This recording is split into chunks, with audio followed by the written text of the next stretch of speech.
Oof. Okay. Jeez. That is many minutes late. Oy. Okay. Let's see it. Let's see the roll call. Rumble. F5. What are you doing? F5 is working. It's working. Excellent. Okay. Twitch, what are you doing? Suffering? Dying. My internet died. I had to restart a bunch of things. So, are we there? Is it working? It like logged me out of all my stuff. All of my multi-stream, everything got like reset. I'm like, it's a bad time. It's a bad time. Not a good time. Very bad. Very bad. Okay. Lurks. Current? Current. We love to see it. We love to see it. Okay. That's all working. That's on. That's logged in correctly now. That's pushed. Chat is working.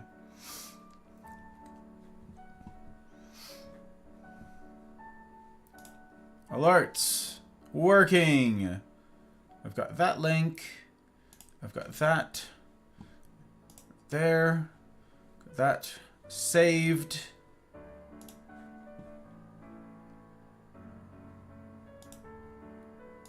Okay. Whew. Wow. I can't believe we've arrived. Oh, Nope, I immediately forgot something. Greetings, salutations all. It's very good to see you. I have to leave you in the less than capable arms. Actually, I don't know, the untested arms of Chair. Because I gotta go. I'll be right back. Very annoying.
All right, we're back. Hello. Oh, sorry about that. I think we're all stacked.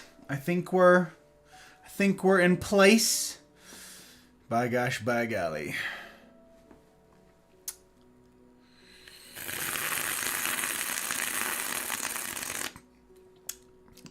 Very good. Very good. Oh, Pa, it's good to see you. Welcome in. Hi, Amel. Hello's, yous, toes. There's the twos of you tonight, huh? It's good to have you. Good to have you both. Hot Bride is already off at the hospital. Working. This is her first night of nights. I thought it was supposed to be last night. It was not last night. It is tonight. And she works 4 nights in a row now. So, yeah, she's just got the next 4 nights of working in the hospital for 12s. So that'll be something. Anyways, so just the twos of you. Very good to see you. Very good to have you guys in.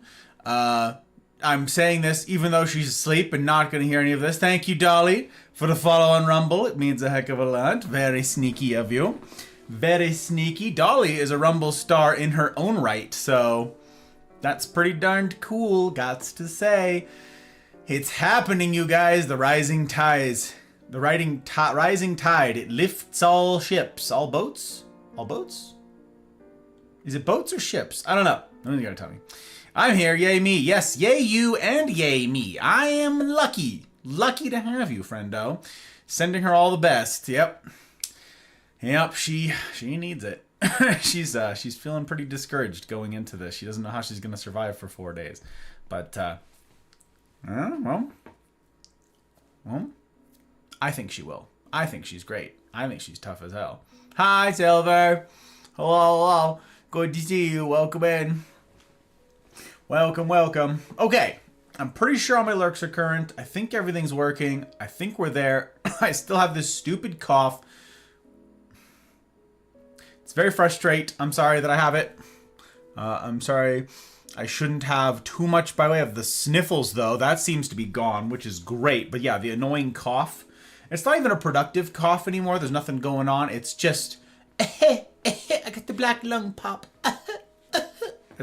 That's what it is. So I don't know. I'm gonna be drinking the tea, Earl Grey, hot in an attempt to mitigate that, but we'll see. I don't know. I do love that juice. That juice spin. It's very good. That Pepe juice. It's the best. It's a very good juice, Mel. Very good. Alright, let me see here. I'm sorry for dropping from CNR the other day. I did see Coffee Crew, yes. Long story short, was taken to the ER on Wednesday. But wait, did I see this? No, this does not seem familiar to me. ER on Wednesday by Dad. Numbness in face and arms. They did an MRI. Came up clear. What? C5 and C6 in my neck nerve damage? Are those like sections? I don't know. People ever like give us numbers and stuff for like spine and neck things, and I'm like, I don't know what that means. So okay, somewhere in there, nerve damage. Huh. I'm sorry to hear it, sir. That's pretty lousy. Pretty lousy, I gotta say. I don't like that. I don't like that, Fru. Don't love it either. It's ridiculous. From what I've read, yes. Okay, got you. So what do you have to do? What's next? What's the fix? What's the cure? I don't know. What do you have to do? Are there follow-ups, or are they just like sucks to suck? Like, what's the medicine confuses me these days, I'm not gonna lie. I hear all sorts of crazy stories from you lot and from the hospital, stories from the Hot Bride. It's wild. C is cervical spin. Waits for correction to spine. Hi, Thump. Hello. Good to see you. Sorry for the stupid cough still. By gosh, by golly. Oy. And yes, Nevada from Northern California. Listen, I don't know what you're talking about. Mel.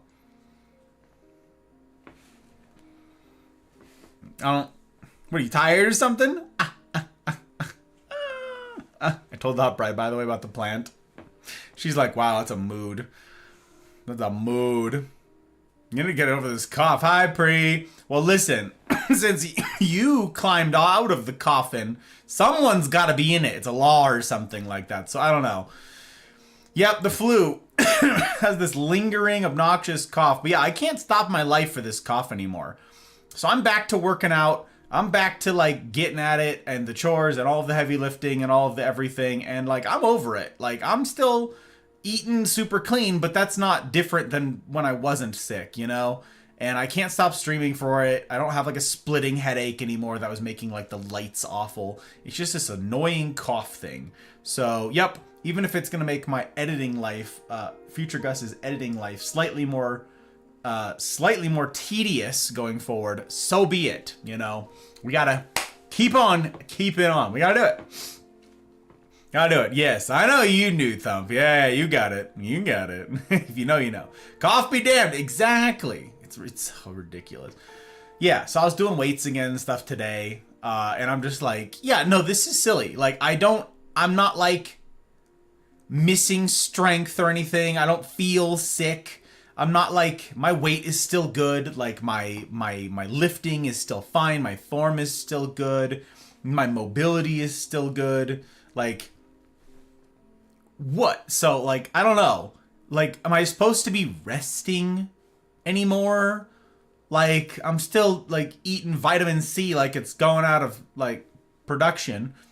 But it doesn't seem to be helping. I know that that's a bit of a misnomer because it's possible that I would be worse if I wasn't doing it. I know that. I recognize that. However, it's been weeks. So yeah, I don't think there's anything that would get rid of this cough. I think it's just time now. Resting ain't doing it. Resting ain't cutting it. Ain't cutting the mustard. You know what I'm saying?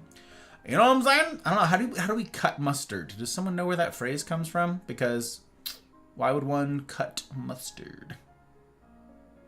Does it mean cut as in like dilute? Like you add additives to it, and that somehow is like cutting it, you know? Like drugs? I don't know. What is cutting the mustard? Someone knows. But you Silver knows. Silver knows all sorts of crazy things. Silver has so much ridiculous information. Had a little cough like that for like 9 months. Good luck. Oh my god. 9 months? What the heck? From what? Do you know what you had? Do you know, like, people keep asking me, what do you have? Like we didn't used to say that pre-COVID, you know that? Like, people didn't ask that. It was like, you're sick. Oh, that sucks. Yeah, some sort of cold. Or like, I've got a sinus infection. Like, if it was a specific thing for which you got like a specific prescription, something's like a... Now it's like, what's the name of this disease? Which particular strain of flu is it? I've got a cough. It doesn't... They're all contagious in some form or fashion. They all have similar symptoms. You can take medicine to mitigate the said symptoms. Sleep some. Make sure you're getting adequate rest. There's the whole like feed a cold, starve a flu, or no, whatever. Feed a flu, starve a cold. But like, I don't know if there's anything actually to that. I don't know. Mucinex? I don't know. There's nothing, like I said, I don't have any, like, I'm not hacking anything up. It's not a productive cough, Mel. There's nothing to, like, expectorate. It's just my throat is annoyed or something. I don't know. I can, like, feel it at all times. Just, like, sitting right here, threatening for a stupid, unproductive, pathetic little cough. Just at all times, sitting, lingering, loitering, looming ominously. That's what's going on. I spoiled the birthday boy last night, but also he was ordering him to eat, hydrate, and physical movement to alleviate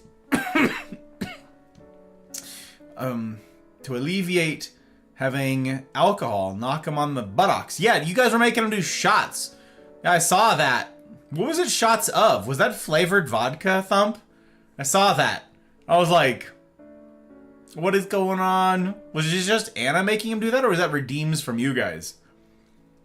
Finally caught COVID, and it's just a leftover. Yeah, went 5 years, didn't get it till recently. Yeah, and COVID is just a kind of flu.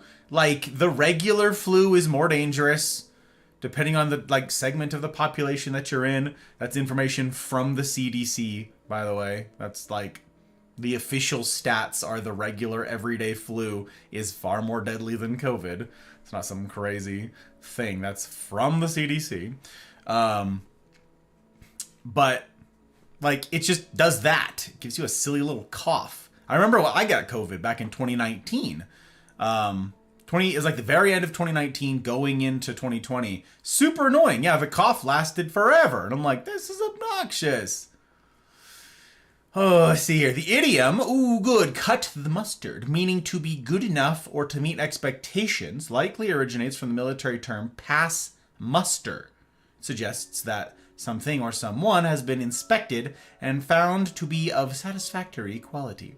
The phrase may have evolved from the military term cut the muster, where cutting implied making the grade. Huh. That's funny. Feed a cold, starve a fever. Okay, it is one of those things.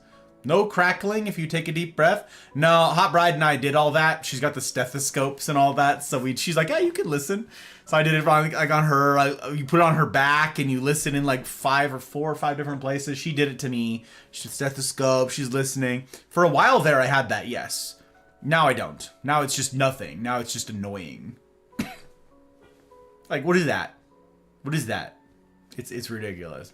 I don't know. Helly! Hi, Helly. It's good to see you, my friend. I hope you're well. You and the pup. You and the pup. That goes for the lot of you with the pups. That's funny. Silver's got the pup. Mel's got the pup. Helly's got the pup. Paw's got the pup paw. You get it, Dad? Never had symptoms except for a slight cough. Only tested because Hubs got super sick and he was positive. Figured I'd check. Yep. Knew if I needed to avoid my nibblings. Went away pretty quick. Got a lingering periodic cough ever since. Super obnoxious. That cough when I had COVID lasted, I want to say like 2 months for me, which was wild. Hi, Ski. Hello. Modern COVID has been more or less neutralized. Yeah, it's like the original strain of COVID, same thing, was totally like weak. It was blown way out of proportion. And that's, again, according to the CDC numbers from back then. Like, they knew immediately that it was less deadly than the seasonal flu, especially in children. They knew that. That's stats from back then. Now, definitely. Pinnacle vodka. Oh, flavored pineapple. I wonder how much it tastes like pineapple and how much it tastes like burning. Break's idea of a redeem via tips and gifteds. He forgot he has a generous community. Oh no, 19 How long was the stream, Thump? 19 shots? Dude's gonna have alcohol poisoning. He's gonna die. Well, you killed him. Oh my god. It was a genetic arms race because some strains of COVID were pretty dangerous. It depends on the population, comorbidities and all that. But yeah, in an otherwise healthy population, seasonal flu was way deadlier.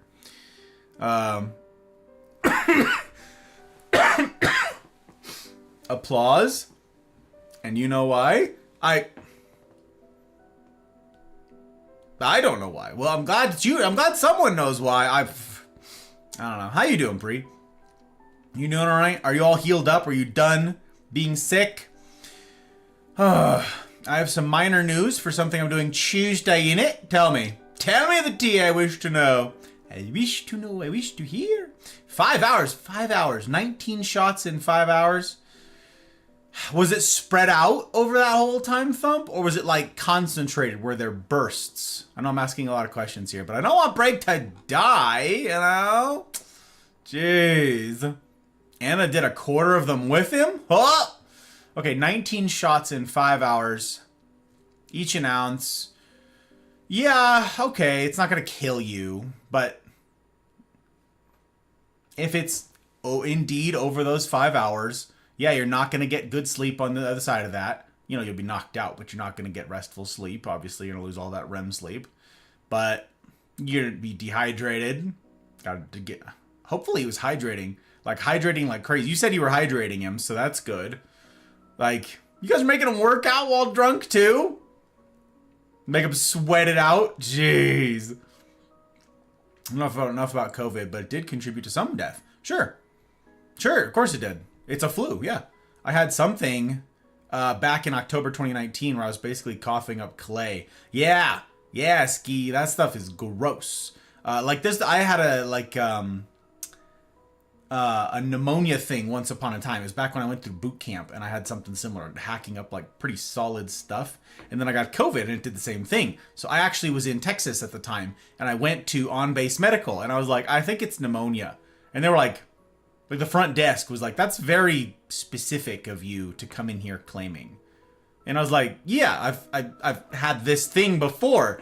And so I went in there and I went to this doc, and this is before COVID had a name. This is the end of 2019. And she's like, it's not pneumonia. You just have some sort of flu, cold. I don't know. Drink water. I was like, thanks for nothing. She gave me cough drops. She gave me prescription strength cough drops that have, okay, I don't know if any of you have ever had this. They were cough drops that had like a local anesthetic on them or in them or something. So like, as you like suck on them, it like numbed. The idea was what you're swallowing, right? Because it's wearing down in your saliva. What you're swallowing numbs your throat. It's like a numbing effect, like a topical numbing. But the thing is, it's also in your mouth. I was like, who thought of this? What? They're terrible, like cherry flavored, whatever, right? And I'm like, why are my gums numb? Why is my tongue going numb? I was like, what the bleh. Spit the thing out, like, bleh, made my mouth go numb. Sure, it like also sort of had a numbing effect on my throat, but what? Yeah, I used like the one, and I didn't use any of the rest of them. It's funny because I brought them home, and they are among the expired medications that I just found a couple weeks ago when we were going through our medicine box, and I was like, oh, hey, these are very expired. Plus, I hate them, and I don't want them anywhere near me. I think we threw them away. I think we did. Gosh. Oh, man, oh, man. Man, oh, man. But yeah, that's not to say that COVID didn't harm people. It certainly did. It certainly still does. It's just, my statement was a very precise one based on, I'm literally just quoting CDC data. It was less deadly than the seasonal flu. It was not the crazy, unheard of, deadly thing that everybody made it out to be. Seasonal flu, far more deadly in otherwise healthy adults. Of course, any illness has the potential to push someone over the edge to death if they've got comorbidities, including like being elderly, having a compromised immune system, all that jazz, right? So like, no, it's a comparative statement. This was not me poo-pooing COVID. Yeah. Reading about measles outbreaks. Yeah, there was a story 2 years ago, maybe 3 years ago now, of some... No, I don't remember the details. I'm not gonna spitball it. I remember reading something about measles outbreaks as well. Yes. Eyes still bothering me a little, but overall I'm doing okay. Super tired last night and slept for 10 to 11 hours. My guy, whoa. That's, jeez.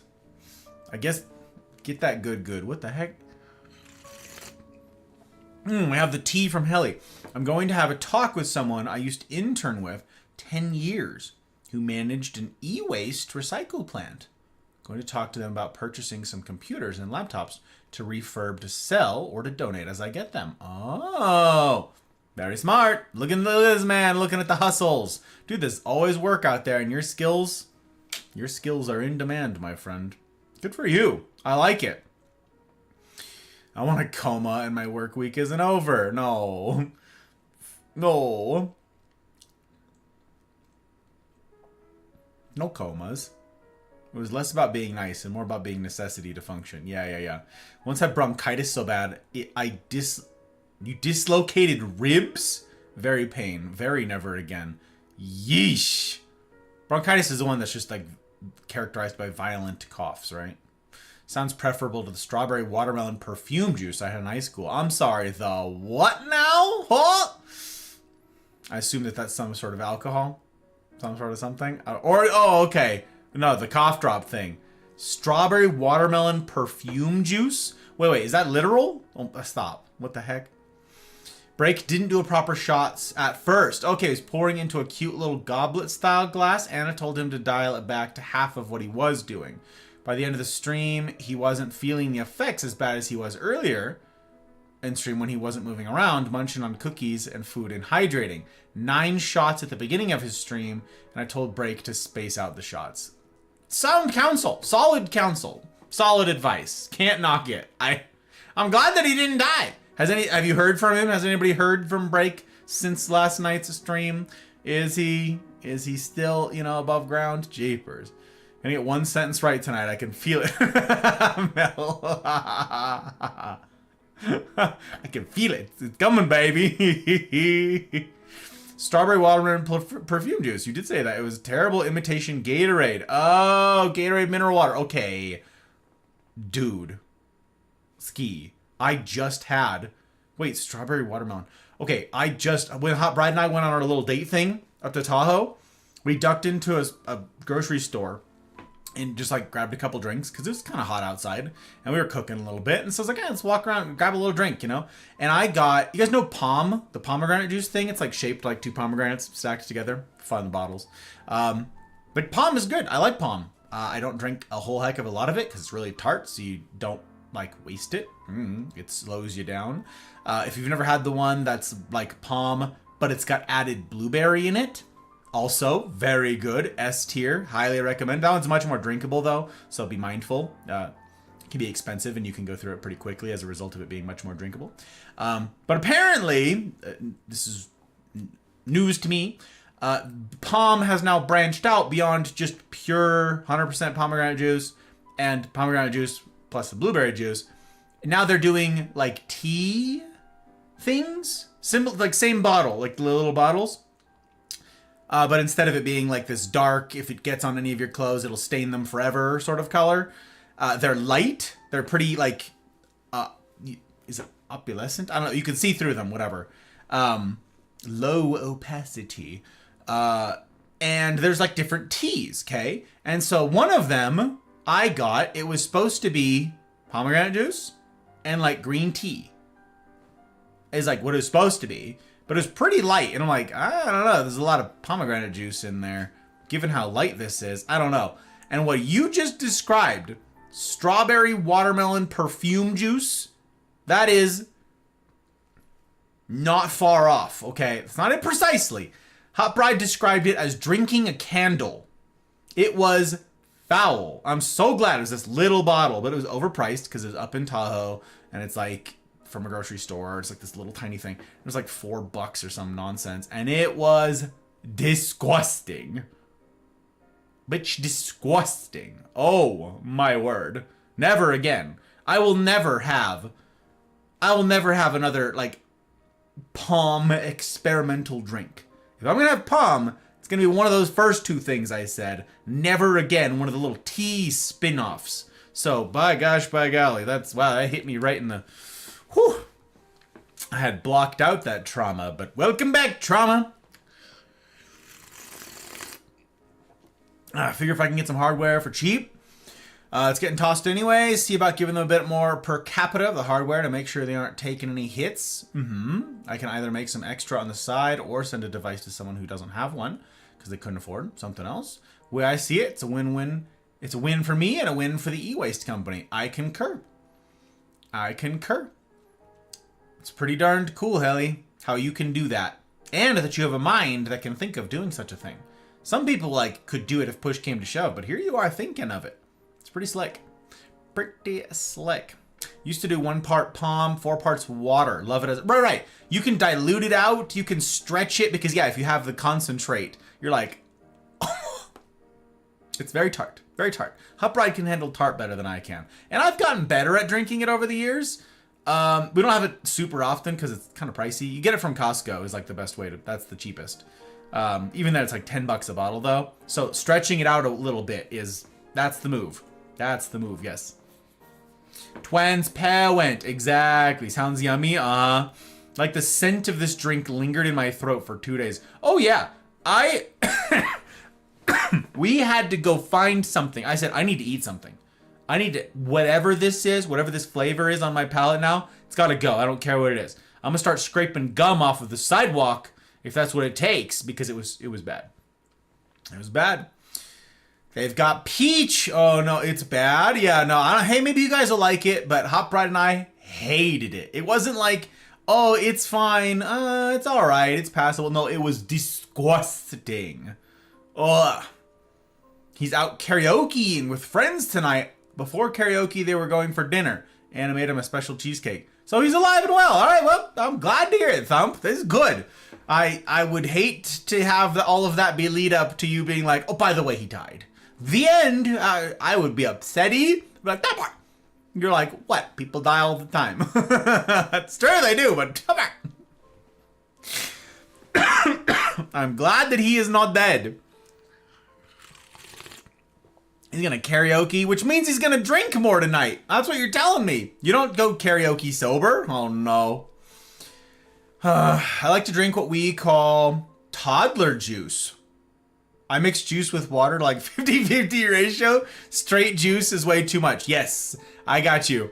Makes perfect sense to me, Silver. I do that with, I didn't used to do it. Hoprite introduced that to me when I met her. But Gatorades, like, we don't get Gatorade. But back in the beginning of the relationship, we did. I don't remember why we had Gatorade around. I think Hoprite just liked it. And so we ended up with some bottles of Gatorade in our lives. And she would dilute it to 50-50. And I'm like, huh? So what you do is you drink half the bottle in like concentrate or whatever. And then you refill it with water. And so now you have a Gatorade and a half or something. Toddler juice. That's funny. Wasn't the first to think of contacting an e-waste company and gathered the idea from a YouTube video. But since I have the connection from past internship, helps get the foot in the door. Absolutely. And Helly, it sounds like, you know, if you can do something with them, maybe they've got a role for you that's more permanent.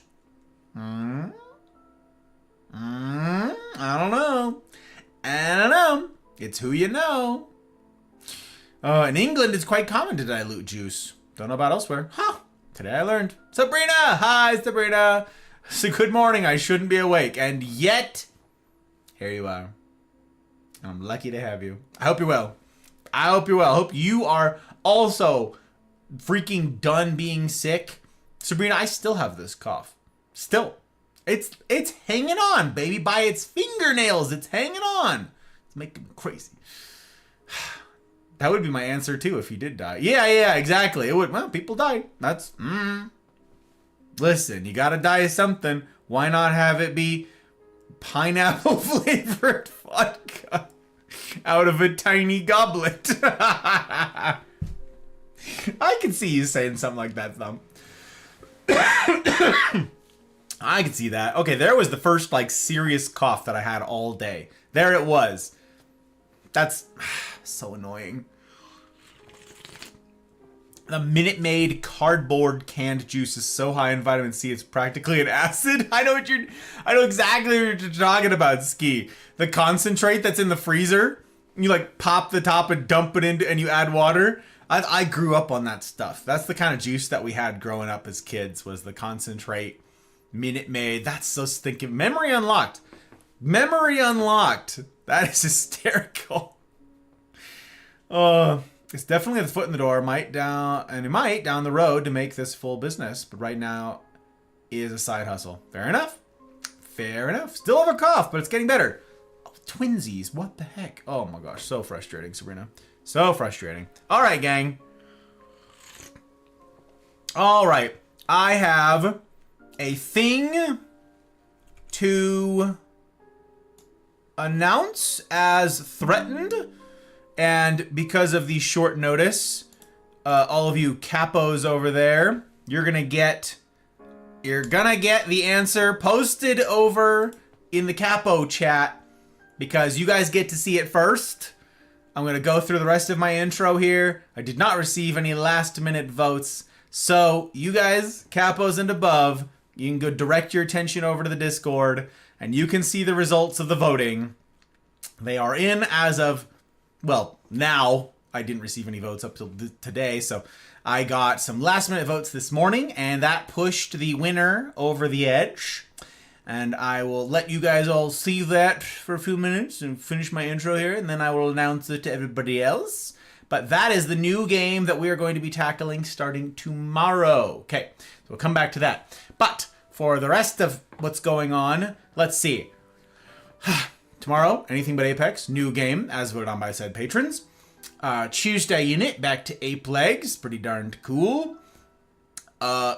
Wednesday, the Rendezvous. Next Friday, my plan is to be back with more of this continuation of the series. And yeah, that's what's going on. Schedule's in the usual places if you're new around here somehow. And you can find all the stuff and all the things in the usual spots. The links to the Discord. You can follow on Rumble if you haven't followed on Rumble already. It's all integrated. The chat all goes to the same place, so you'll see it over here. You won't miss anything. You still get to be part of the conversation. The integrated chat is so funny because it's what the other platforms are like. You can't integrate the chat, and I'm like, so you want people to have a bad experience? They're like, oh no, we'll allow. Like there was enough pushback when they were like, no multi-streaming ever, right? Like Twitch.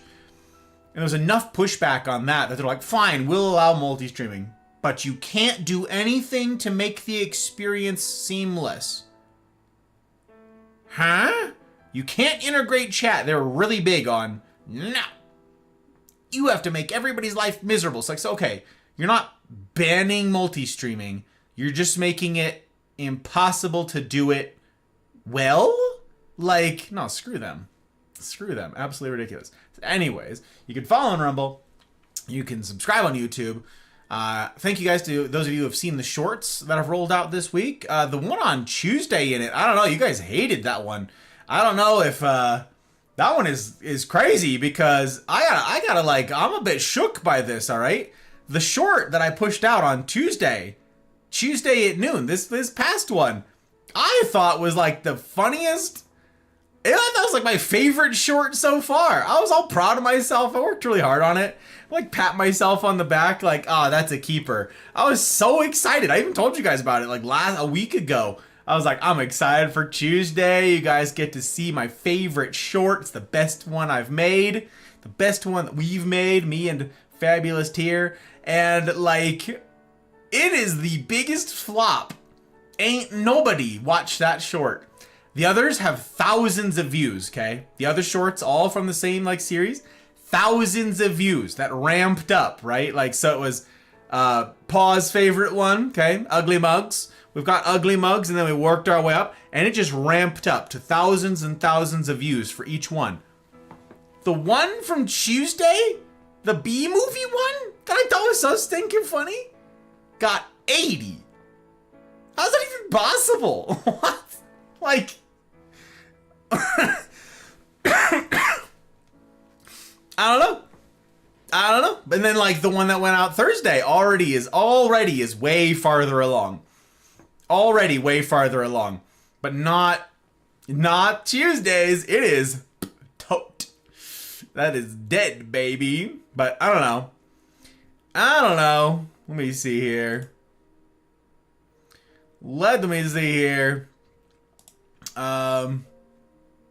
What was I gonna say?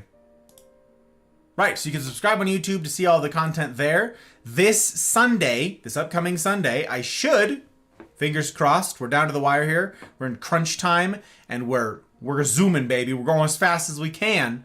I'm hoping to have an upload for you guys on time on Sunday. Gonna be going live on Rumble, or it's gonna be posting and premiering on Rumble and on YouTube. And it's the finale of the BioShock Infinite series. Very much looking forward to pushing that out there. It's going to be slightly longer than the usual one because it is the finale and it includes the payoff for all of what you guys, the time that you've put in. So, yep, I'm really looking forward to it. Really looking forward to pushing that and seeing what you guys think, especially those of you guys who don't know how the story ends. The story that is my story of streaming it. Those of you guys who haven't seen all of that, who weren't around in the way back. No spoilers if you were there. No spoilers. It's gonna be. Yep.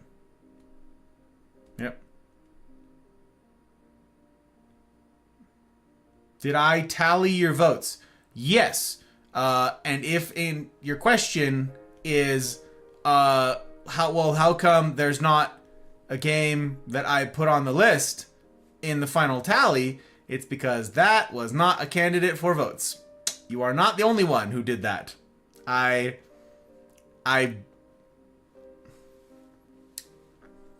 just gonna have to like change the entire way that I do it so that only the games that are up for votes at all are visible, because sending y'all the list, the big one, seems to puzzle every damn one. It is crazy. Some of you have figured it out and you're like, never had a problem with it.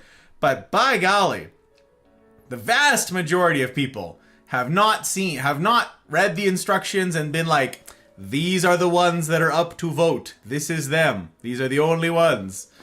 Nothing else. Mobile's hard. I don't know. But yeah, so that's why that one's not on there. It got excluded. Your other two, yes, did get onto the list. I had someone who just sent me 3 games that aren't on the list at all. And I was like, cool. Can't count any of that. Yep. So, I don't know. Oh, thanks, Twitch. I just got a notification that I'm live on Twitch. Thanks for the notification. That's cool. I appreciate it. We're only 40 minutes in. It's fine or something. But okay, let me catch up on some stuff and some things here. Right, so, okay. Subscribe on YouTube. Follow on Rumble. Follow on Twitch. Yeah. You're going to have an ad-free viewing experience over on Twitch tonight, thanks to the patrons and coffee folk and all the people who make the wheels on this thing go round. Especially big thanks to all the folks, everybody who has parted with their hard-won dollars to give this thing a shot at a future, but especially large thank yous to the public patrons who have taken that support to the next level.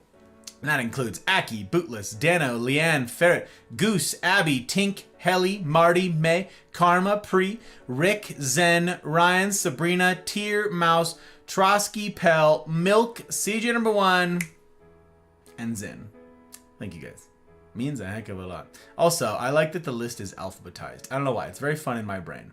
It's very good that it's alphabetized in my brain. I'd be upset if it wasn't. I don't know. I don't know. Also had orange juice from concentrate. Yeah. Families who had non-concentrated Tropica orange juice were swanky. Exactly, Pre. Exactly. Don't know if I should get out of bed. It's not even 6 a.m. Nope, stay there. It's going to be a good one. I don't know the first thing about it, except that people keep raving about it. One of my votes is missing. Oh, yeah, wouldn't have made a difference, so it seems, but worth mentioning. Yes. Sorry, I didn't get to that until... Actually, you were the first one to vote. You're the first one to vote. Yep.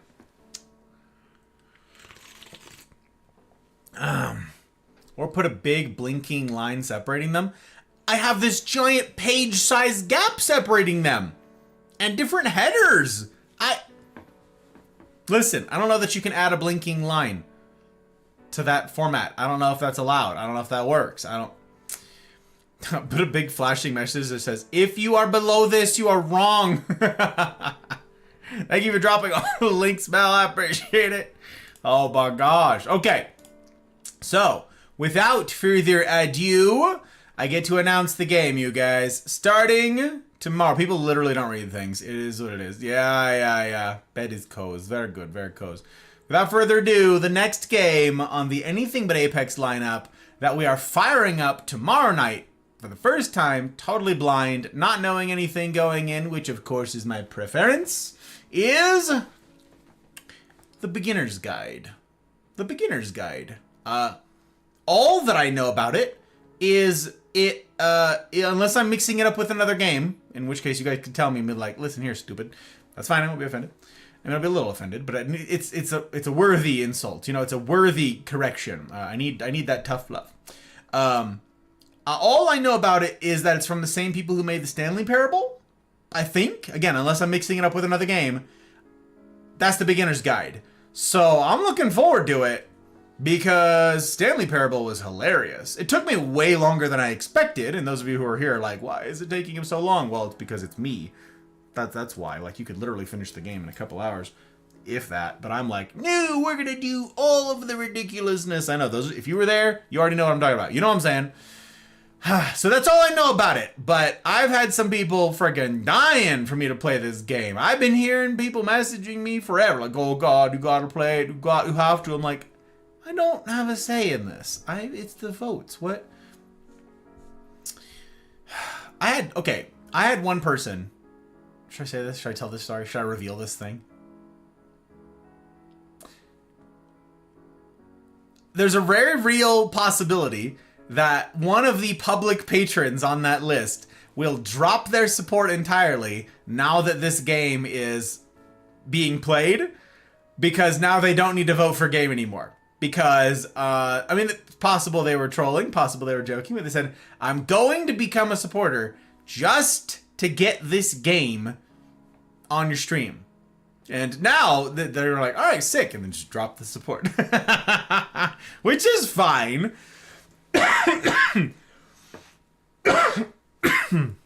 Sorry.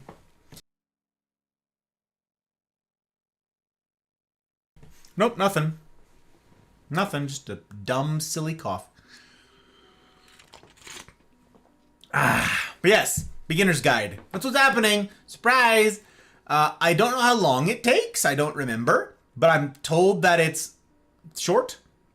I don't know. So I'm going to be going in blind. I'm going to be firing that up tomorrow night, 8 p.m. Pacific time. If you want to see it, be sure to be here. I'm looking forward to, if it's, again, half as funny as a Stanley Parable, I'm excited.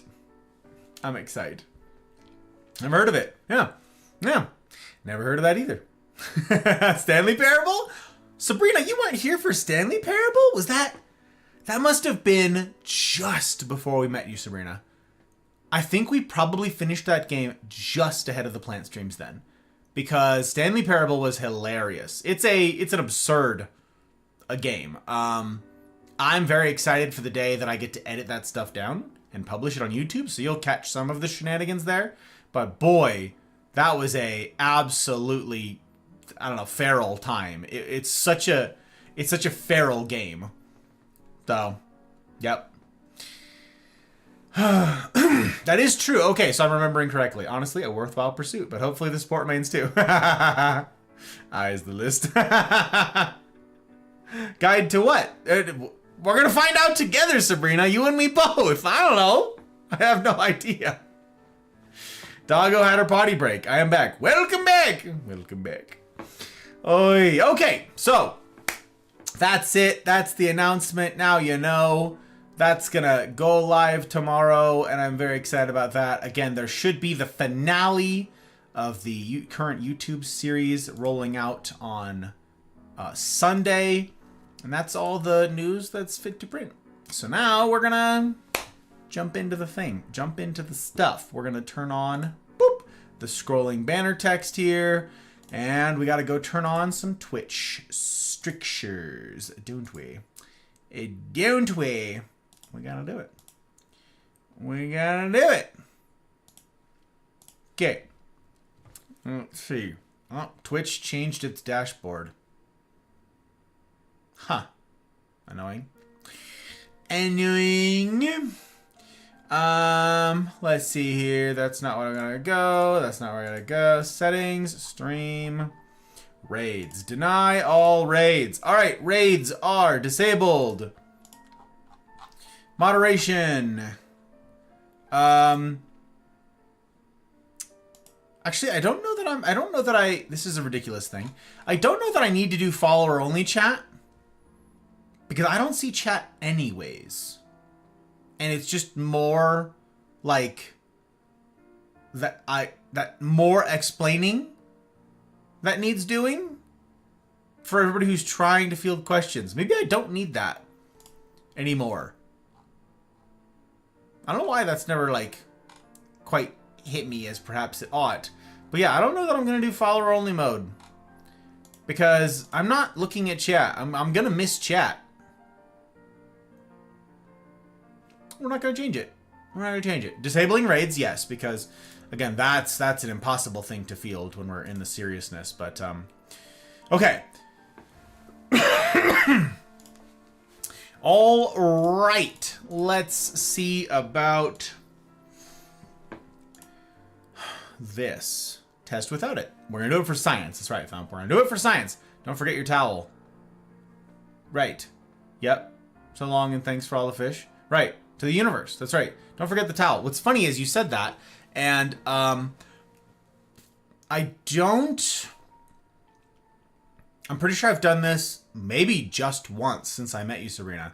But it used to be the case that Friday nights I had a cigar on stream every Friday night. And I have a towel that I would cover up my desk with so I don't get ash on anything. Certainly not my keyboard or any of the electronics and stuff like that. But I also don't want ash on my desk mat. And it helps with cleanup and everything. And so you said, don't forget your towel. And I was like I immediately was like, do I have my towel? You got me with a Hitchhiker's reference.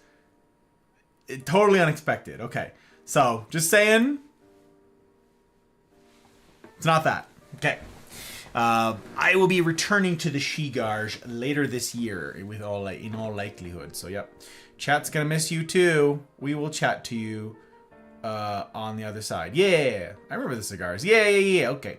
Just making sure. Making sure. Commodore! Hi, Commodore. Hydrate. Right? Okay, that's good. Get a sip of water before we go.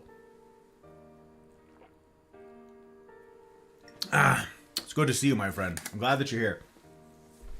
Glad that you're here. All right. Whoo. It's time.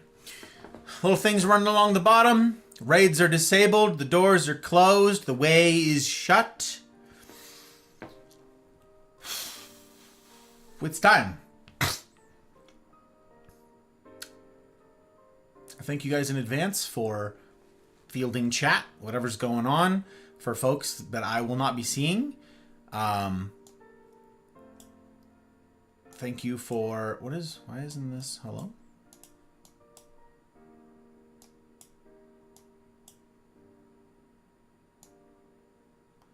Why can't I...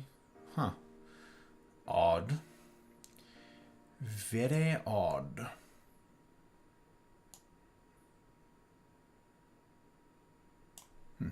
Okay. All right. This thing really doesn't want to be moved. Okay. Thank you all for being here. You've heard the strictures before. You've heard the admonitions. You've heard my encouragement. You've heard my asks of you earlier in the series. Like I said on my Go Live tonight, I won't repeat them all. But we're stepping into some of the seriousness. I don't know that tonight will contain too much spice, but it does contain some, and that's just because I will be saying truthful things, and that's a contentious thing these days. So, yep, I welcome your guys' lively discussion about this stuff. If you actually want to discuss them, Wednesday is obviously a great format to do that. If you guys are going to be discussing it here in chat, just know that I will not be seeing most of it. I will not be helpful to you. I will not be fielding questions here in a format that is unworthy of you. My aim is to give you comprehensive, real answers tailored to you. And I can't read your syntax. I can't read your tone. I can't do any of that in chat, impoverished chat. So, out of respect for you, I'm missing chat. That's what I'm doing. I don't want to get to a spot where we disable chat or where it's emote only or something like that for Fridays. Someday maybe I'll revisit that idea, but not now. Not now. If anything crazy is happening, those of you with an eye on things, I guess you can like DM me, let me know, blow up my phone until I pay attention. Then I'll do something, but in the meantime, I derail very easily. So I'm going to try to stay on task, and I'm going to try and stay on topic. This is my plan. So thank you again for being here for night 6, I think, of the masculine journey. Is it night 6? Is it night 5? Might be night 5.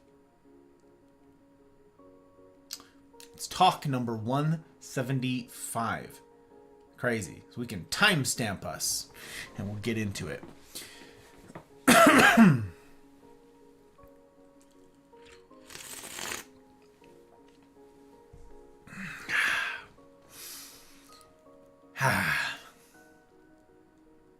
And as before, if you have not seen the earlier installments in this series, I encourage you to go back and find them. You cannot find them all on YouTube because YouTube banned me for one of them. So they are all on Rumble. You will find the links and you can watch them back on Rumble at high quality and at the speed that you want. All the normal features that you're used to on YouTube, they're all on Rumble. So they're all there. Go give them a look-see if you haven't, and then catch up on this one at your leisure. Okay. So, the masculine journey continues. This is part 2 of The Warrior. The Warrior. And we begin with a couple quotes.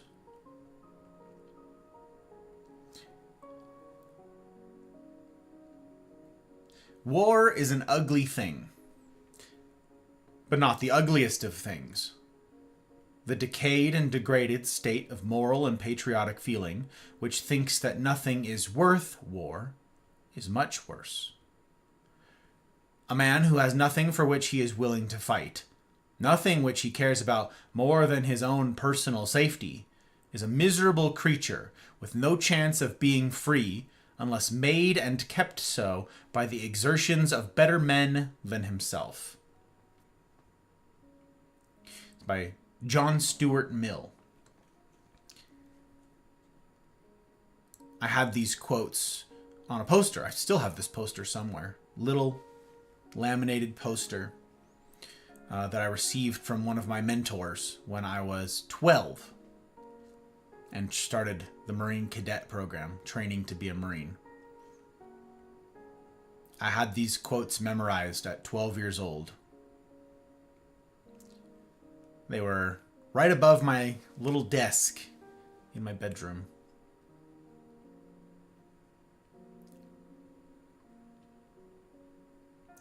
And they're certainly applicable here. In part 1 of The Warrior, I talked about the problem of passivity in the world of men. I talked about the implications of our continued failure here. I posited then, and posit still, that a man must at this stage come to know the cost of resisting passivity, and, knowing that cost, pay it.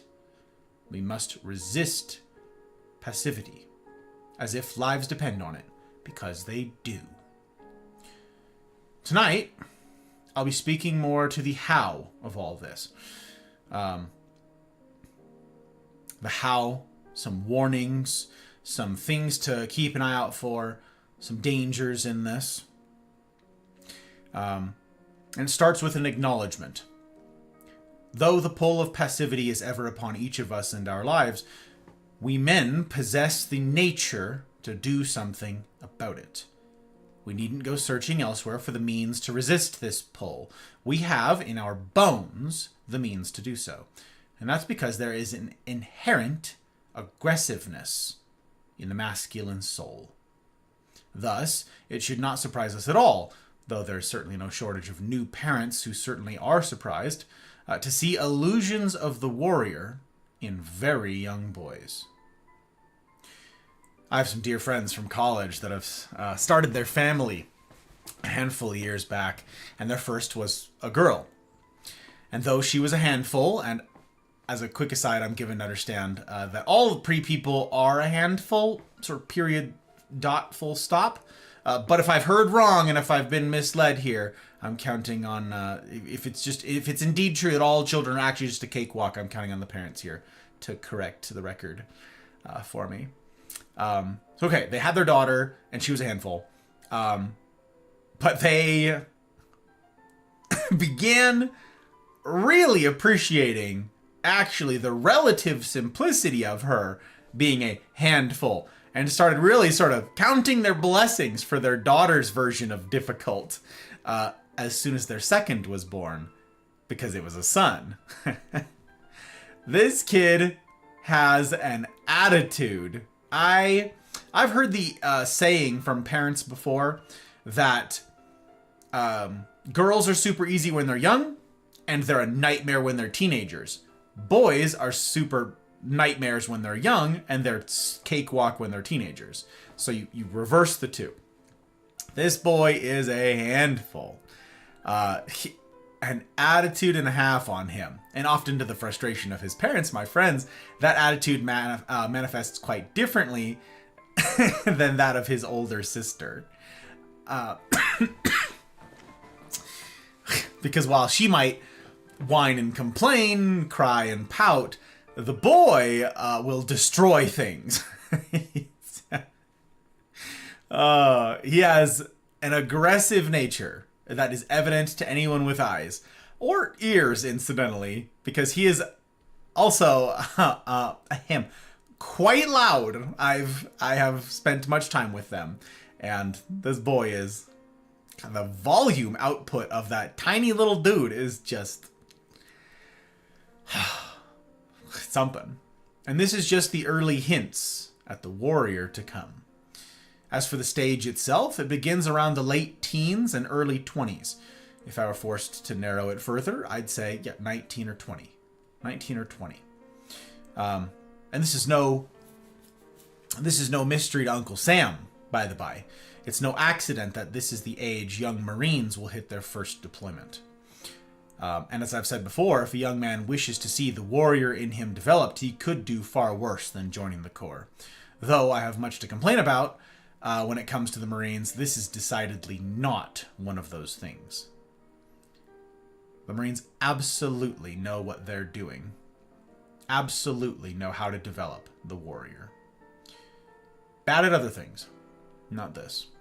They've been refining a formula for it for over 200 years, and at this point they're downright surgical in their precision, in their application of this. But what does this look like? What's the result of the warrior training that Mother Corps puts you through? If you want an answer, ask any Marine why he'll deploy. Ask him. Why will you do it? Try it sometime. Ask any still living grunt why he'll put up with the suck, while he'll risk his life in the worst places on earth, while he'll give it up. Not just risk it, but give it up. The heart of the warrior says, I will not let evil have its way. Some things cannot be endured, and this is one of them. I must do something. I've got to free these people. I've got to end the suffering. The heart of the warrior says, I will put you before me. I will stand in the gap between you and death. I will put myself on the line for you. Why will that young grunt deploy? For the guy next to him.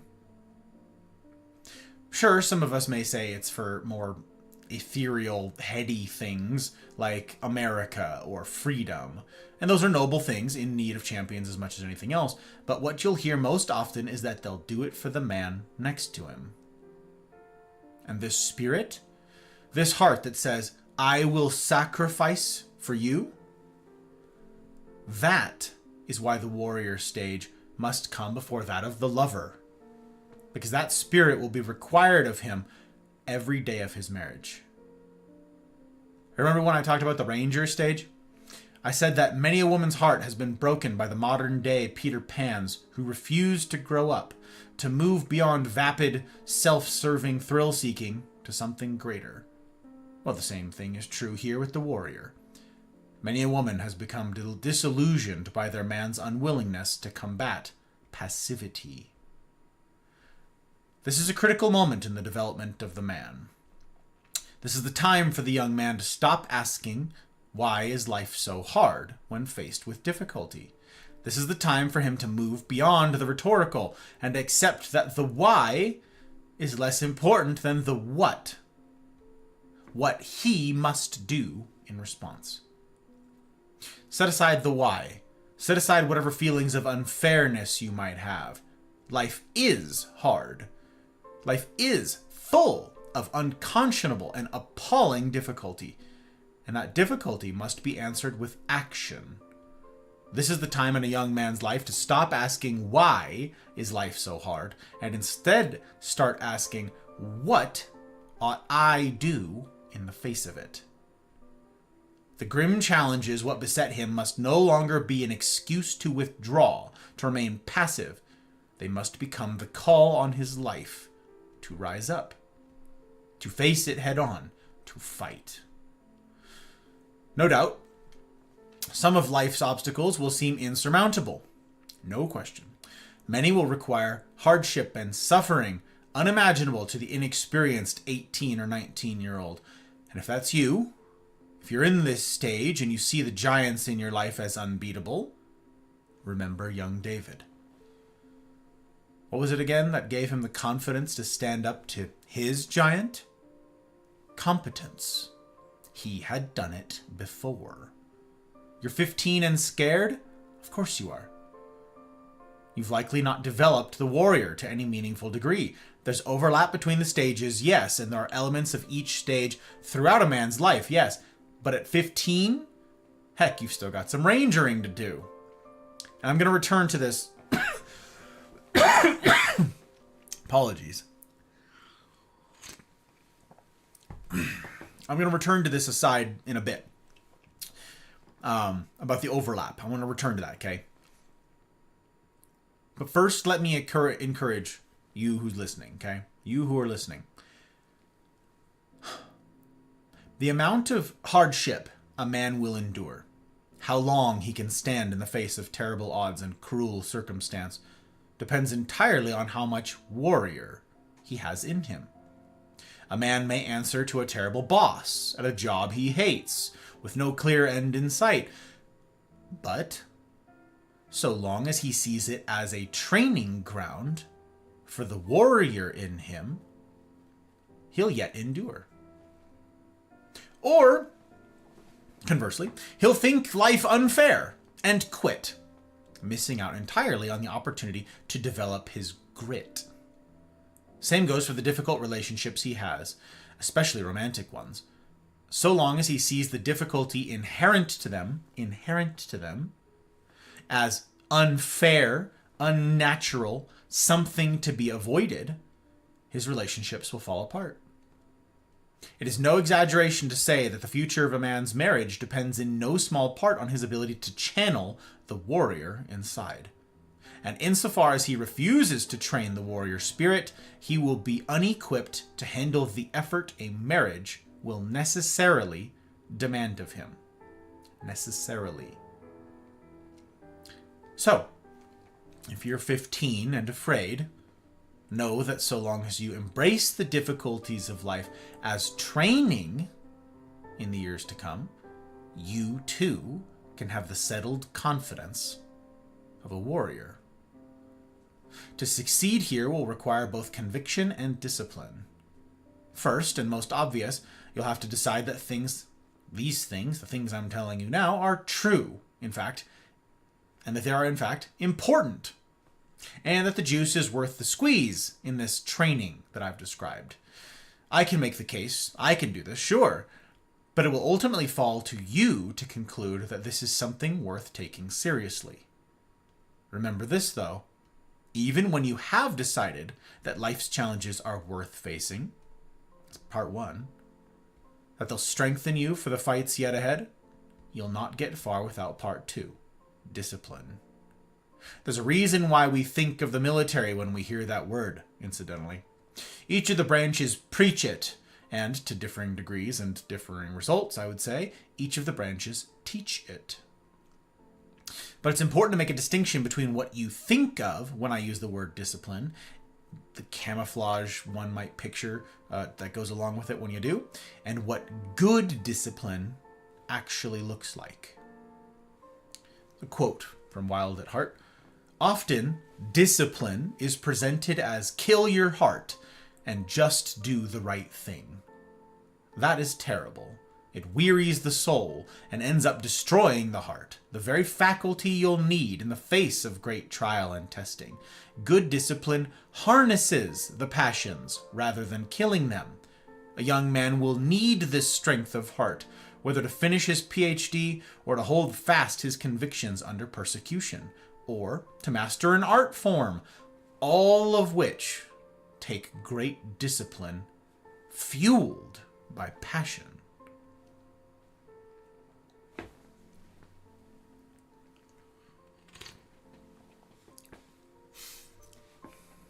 The same spirit that bids a man fight, that bids him fight on, that bids him fight on when he wants to quit. That's the warrior shining through. And it is essential to the development of a properly oriented man that he develop that spirit, that he develop a heart that refuses to yield in the face of adversity. That he develop a heart that refuses to yield in the face of adversity. The warrior must learn to yield his heart to nothing, not to kill his heart for fear of what failures he might suffer if he does not, but to protect his heart for nobler things, to preserve the integrity of his heart in order that it might be a great reservoir of passionate strength for use by who? Others. To utilize and employ in the service of who? Others. So we need conviction and discipline. We need both. But conviction to do what exactly? What are we setting our sights on that is worth all the difficulty that discipline demands of us? I suspect this to be the place that most men at this stage of development are stuck. We must begin by coming to the realization, at the outset, that the warrior spirit is necessary and good, and that its development is a desirable thing. But then what? Next, you must decide what in your life is worth fighting for. Men, I want you to pause here and think. And I'll give you a minute. More rhetorical questions. You don't need to answer these in chat. What in your life have you decided is worth fighting for? Which causes, notions, relationships, whatever, do you feel convicted enough to fight for? Think on this a minute.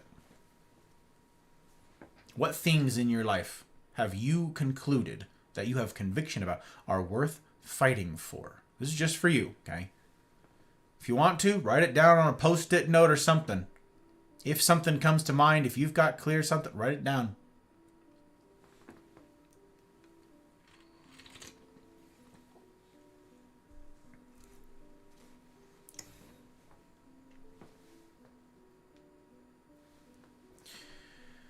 For me, one thing that jumps to mind immediately is truth. I mentioned this at our outset. I am passionate about the truth. Passionate about it. And I will fight to unshackle it. Now, just because that might fall flat with some of you listening, and because a not insignificant subset of folks have a hard time with this in 2025, let me illustrate something of what I mean with this unshackled truth. That might sound cliche, that might sound passé, that might be just an odd, like, duh sort of thing. Like, yeah, true, yeah, as opposed to lying. Sit tight.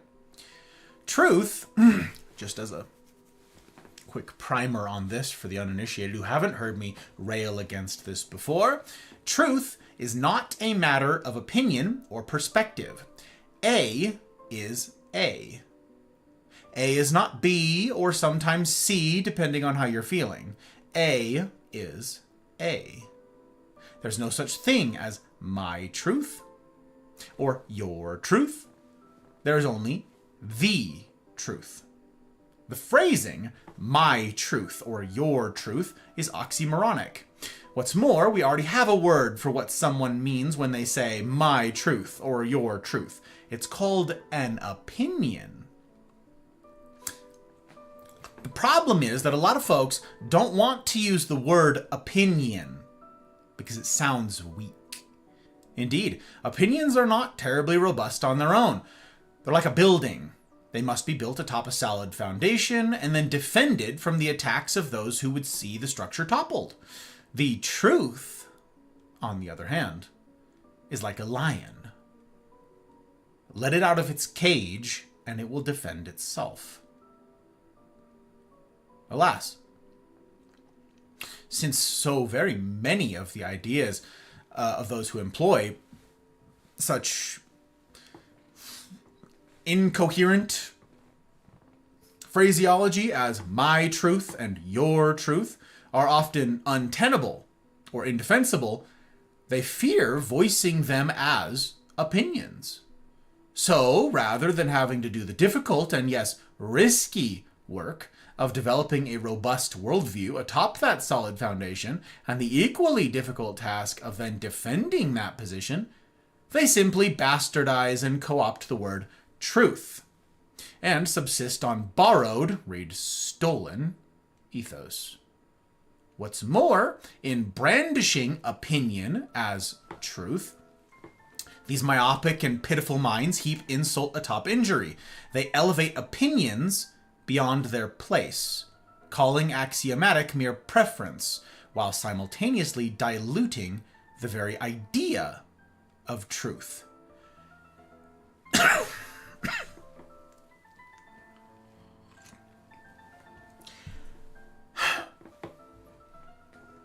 As I said, I will fight for truth. Or, more appropriately for my example, I will fight to unshackle, to uncage truth.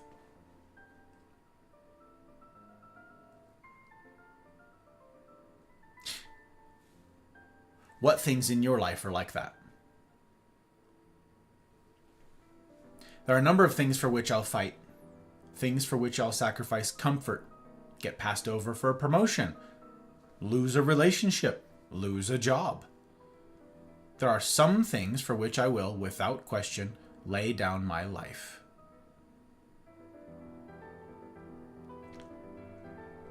So, again I ask, back to you, men, what have you decided is worth fighting for in your life? Where do you draw lines? Where does the buck stop?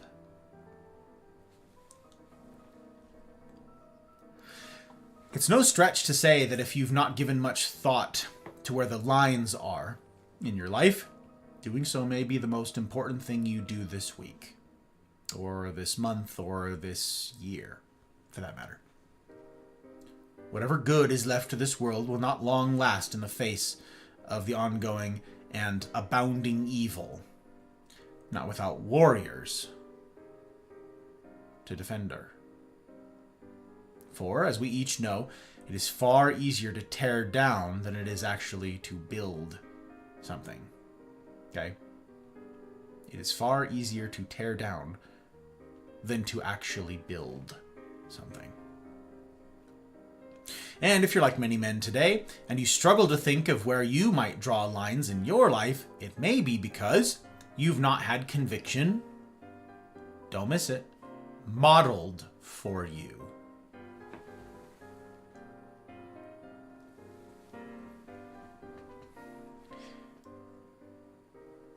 I mean, think about it. Think about it. Before we even get to practical application, before we even get to the how of these things, what we need is role models to tell us this stuff. All this stuff that I'm talking to you about right now, okay? More to the point, we need men, the ones who've gone before us, to show us this stuff. Yes, we need to have someone explain it, but we also have to have someone display it. If, growing up, your father figure was weak, you'll know it. You don't need me to tell you. But, and I say this in the spirit of loving candor, something like father, like son. As a consequence of his being weak, you may still be in need of fathering here. As I said in previous segments, previous stages, this may not be your fault, but it is your problem.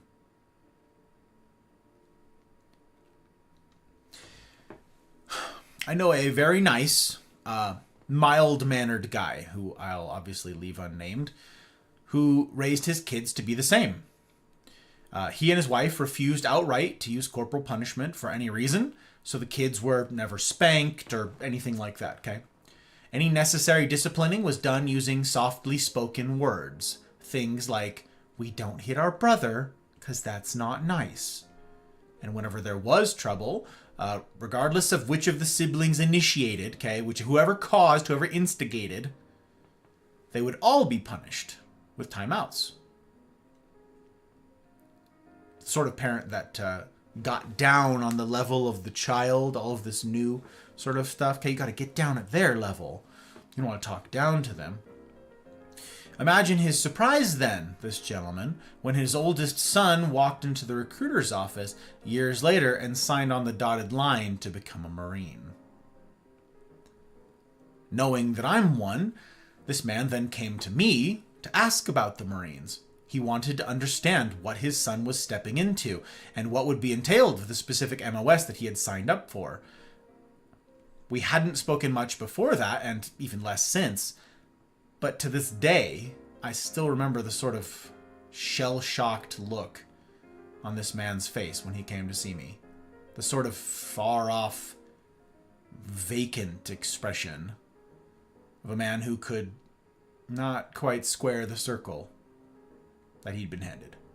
He could not understand why his son would go and do such a rash thing. I know why.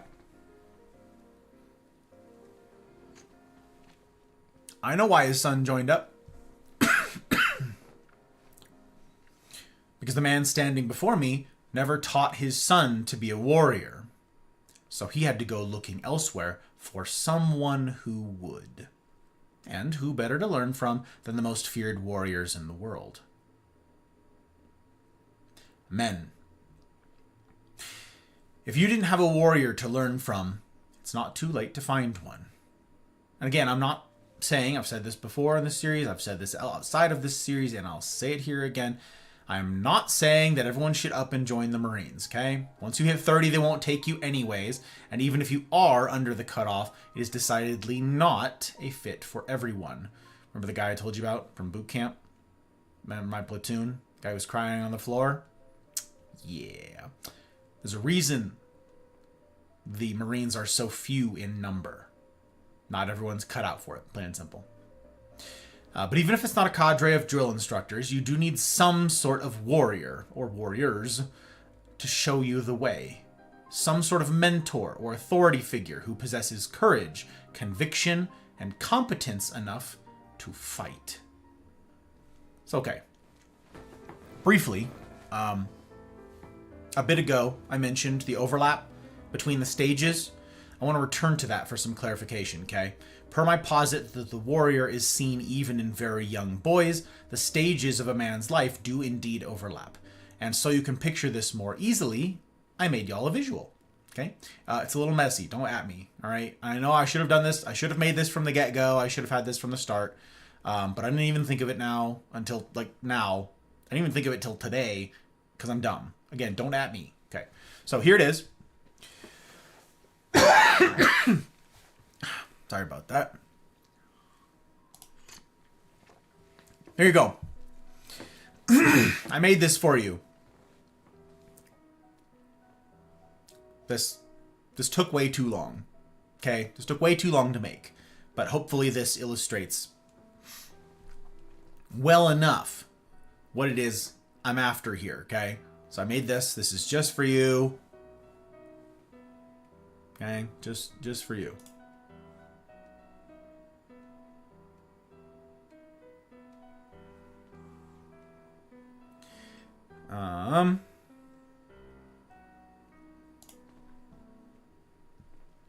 Okay, so this is the stages. Okay, this is the stages of the masculine journey up here. I said that there's overlap in all of them. I want you to take a close look at this picture, okay? This is going to be useful, and I will post this picture. In fact, I will do that in the Discord right now. For those of you who are interested, I will put this in the... I'll put this in confabulating, just cause I don't know what's going on in confabulating, but I'm going to put it in there so you can find it readily. Let's see.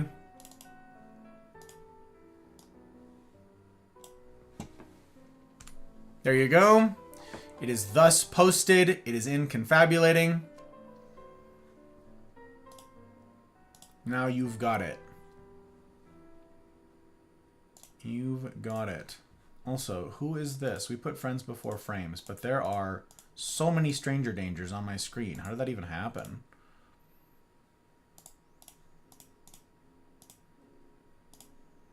So many stranger danger. So very many stranger danger. Okay. Do that. Pull that back up.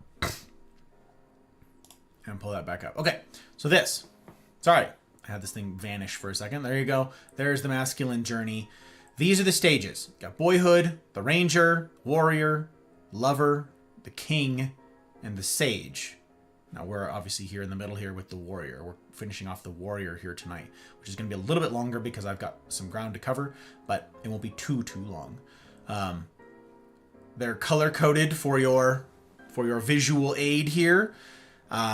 This is what we're up against, okay? Boyhood, obviously this has a fixed sort of amount of time. This is a short time in your life.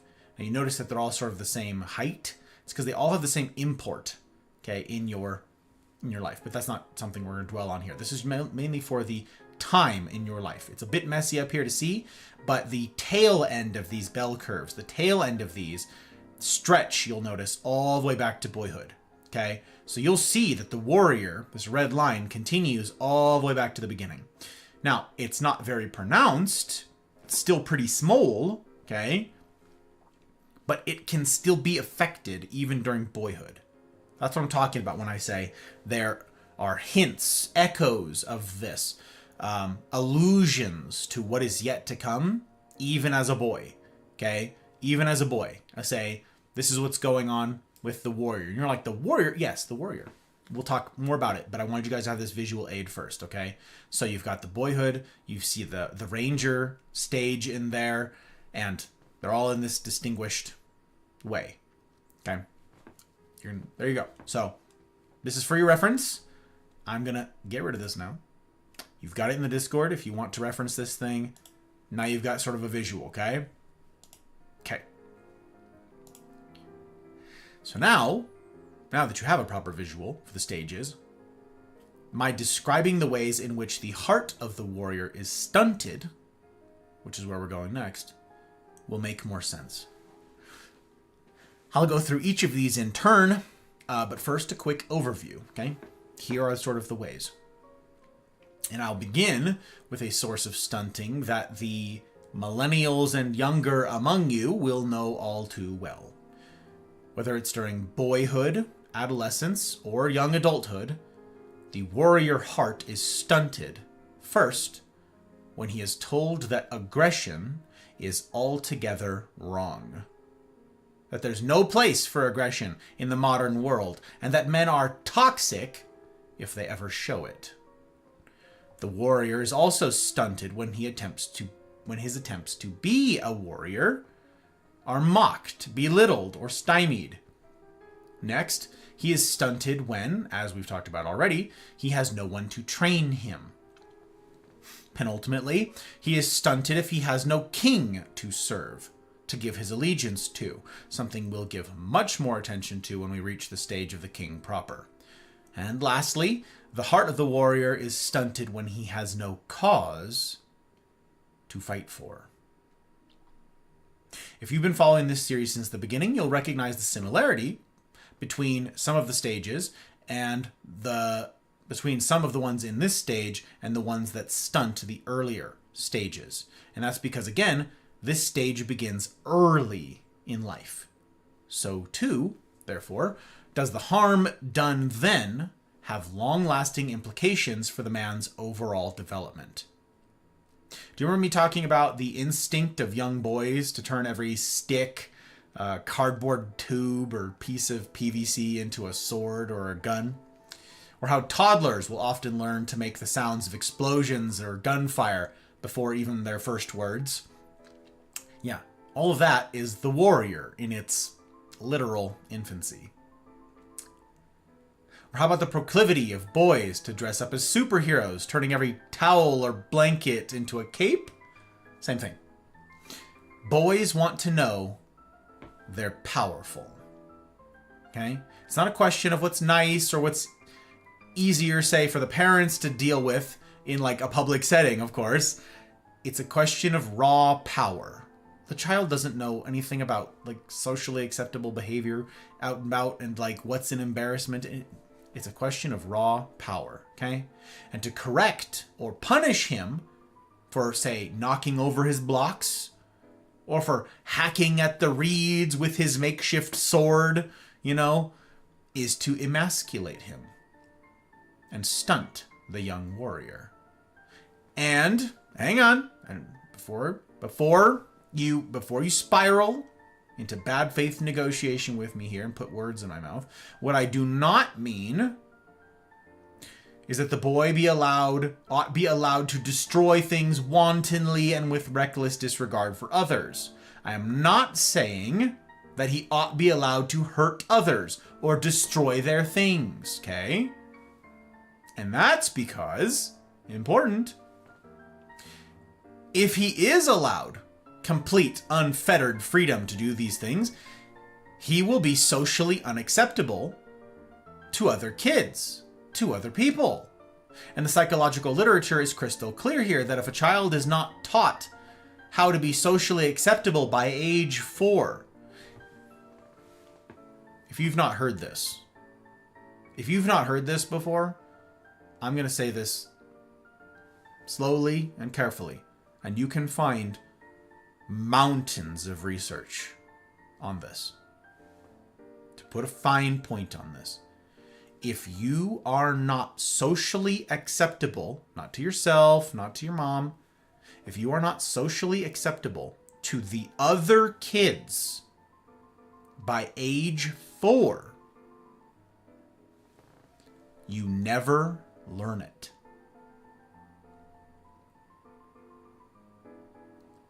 If a child is not socially acceptable to other children, has not developed social cues by age 4, they never learn it. They will be permanently stunted socially. So no, the boy cannot be allowed to just smash things at will. Okay? Again, not what I'm saying. The boy cannot be allowed to just be a force for destruction everywhere he goes. All right? Just want to be clear. Instead, the posit for the development of the warrior's heart is that he must be allowed to smash some things. That innate aggression must be channeled. Okay? A good parent, a wise parent, will be able to point the boy toward acceptable to smash items or whatever and let him feel powerful. Knocking over blocks, okay? Fine. Building up something with Legos and then smashing it, fine. Building a sand castle and then knocking it over, fine. Okay? Grabbing somebody else's Lego construction and smashing that, not fine. Grabbing somebody else's sand castle and destroying it, not fine.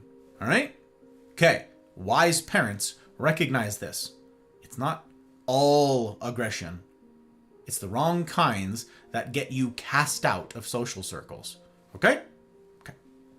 But we've already talked a lot about this in Boyhood, so I won't continue to sit here and dwell on this endlessly. The next manner in which the heart of the warrior is stunted has to do with being crushed in his attempts to be brave and strong. I read an example of this in my studies here, of where a boy in middle school tried to stand up for a friend who was being bullied. Overweight friend was being picked on. And he went to go intervene, only to himself get beat up because he did so, because he stepped in. Got his teeth kicked in by these bullies. For going and standing up for someone. Wasn't part of this thing. He went out of his way to step into this, and he stepped himself right into the crosshairs of the bullies. Now, you listening right now might hear in this what I do. The boy was being brave. And that ought to be lauded, right? And celebrated, even though the outcome wasn't what he wanted. Obviously not what he wanted, right? The problem that this story illustrates is the way in which the stunting can be tied together with another one. Not having a teacher or mentor to interpret those events. You and I might sit here and wonder at how much courage would be required to do what he did. But if the young warrior does not have an older male in his life to tell him that, then he simply feels like a failure. And in this story, this account that I read, his father was checked out, and he did not have an older man in his life to interpret these events for him. You simply feel like a failure. You then internalize that failure and decide never to try something like that again. The young warrior's courage will wither, unless he has someone to do two things. One, tell him he was brave and that this is a kind of victory. And two, show him what to do next time. Coach him, whether it's in self-defense, situational awareness to avoid a fight in the first place, how to intervene, and indeed, how to physically fight. Fighting will be required of you if you're brave. Alas, how many men do you know who had such a coach? How many boys grow up without a father or serious father figure and therefore hear none of these things? But there's a caveat here too. This particular failing, or the one of feeling like he'll never succeed in his attempts to be brave and strong, is worsened when the boy does have a man to look up to, but that man chooses to himself crush the boy and his spirit. We've talked about this before as well. Through all manner of abuse, physical, emotional, verbal, the father figure has more authority to influence the young warrior's heart than does anyone else. And if he uses that influence to humiliate or hinder rather than to build up, the stunting is doubled.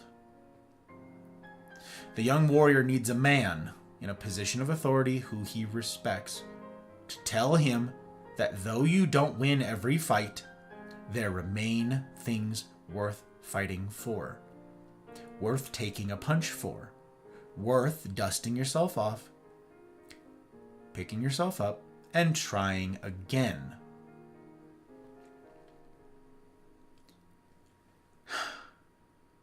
And as long as we're talking about best practices here, the warrior heart is stunted when he's made to fight too soon.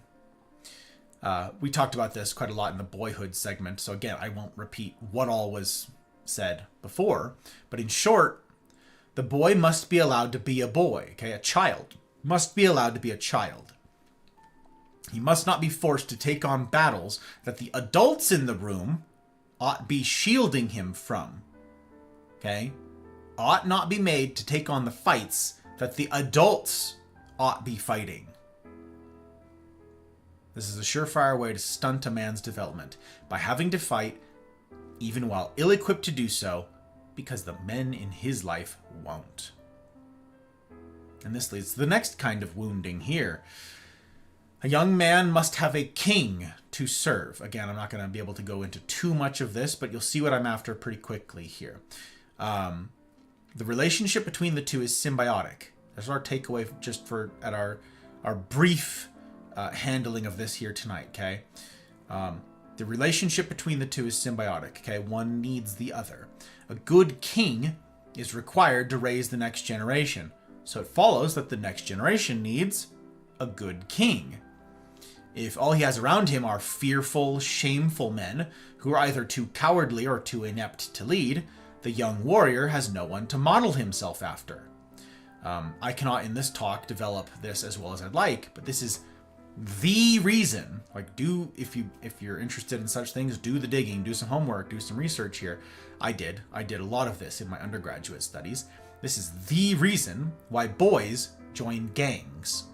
They don't have a king to learn from and model themselves after in their home life or their near relationships, so they go in search of one. And what they find is a local gang leader. Again, I'll not speak to it now. I'll not speak to it now with the attention it must needs receive when we address it in the later stages. But let me just quickly say that you older men out there absolutely need to hear and understand, okay? You absolutely need to hear and understand this. If you are not working to become the caliber of man that others ought to emulate, ought to follow, ought to learn from, you are harming more than just yourself. Whether or not you want that responsibility You have it. The young men of the world are looking around for kings and not finding them. So they go looking for them in terrible places. Abdication of responsibility here is on you, and the cost will be borne by the generations that follow you. There is no scenario whereby a man in this world gets to withdraw, gets to vanish into the world of gaming, into the world of hobbies, of fishing, of golfing, of endless work. There's no world where man does that and the next generations do not suffer. It is not a victimless decision. You might think that you're only isolating yourself. Nope, you are hindering those to come. We need kings to show the way. Now, because it cannot be overstated, I need to re-emphasize some things I spoke to in part 1 of The Warrior. Who remembers how the warrior is nurtured? The warrior in a man. Who remembers how? It's hardship. Hardship. What kind? What kind of hardship? All kinds. Okay? So long as it's a hardship that the young man enters into of his own volition, it will always yield growth. The particular genres of hardship will, again, depend on the person and the hand he was dealt. A quadriplegic will not be able to face the rigors of Marine Corps boot camp in order to get strong here. He will need wise and puissant men in his life to tell him this, to point him toward challenges appropriate for his circumstance, and then to help him get started in facing it.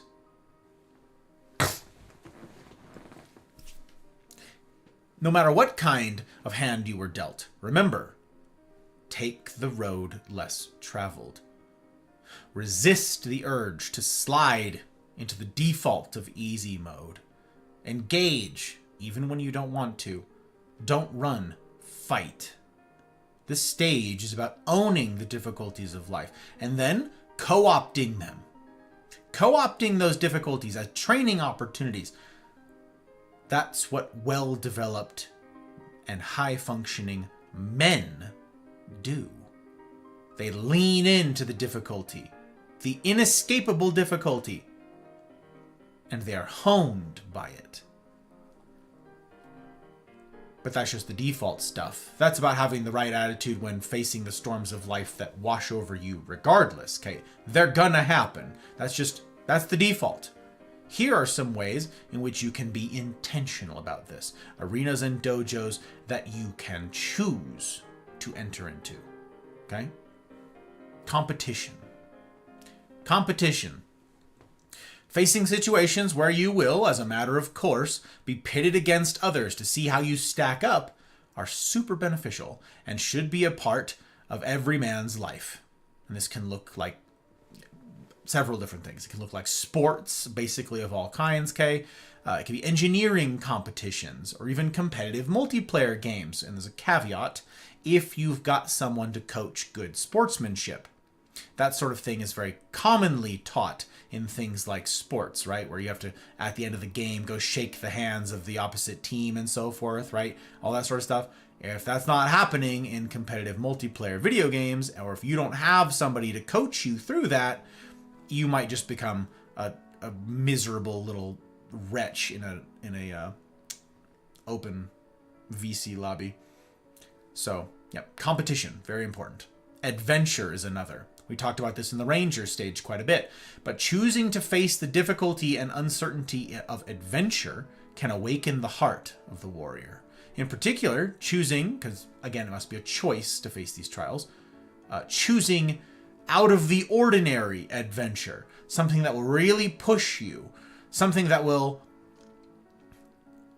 challenge you more than the normal workaday examples. This can be the opportunity to develop core memories, okay? Singular core important memories on which you can look back, on which you can lean later when you're facing new challenges and answer the question, do I have what it takes? And you'll have an example to point to say, yes, indeed, I do. Here it is. Next, resist passivity. I've said this before, but allow me to, again, put a finer point on it.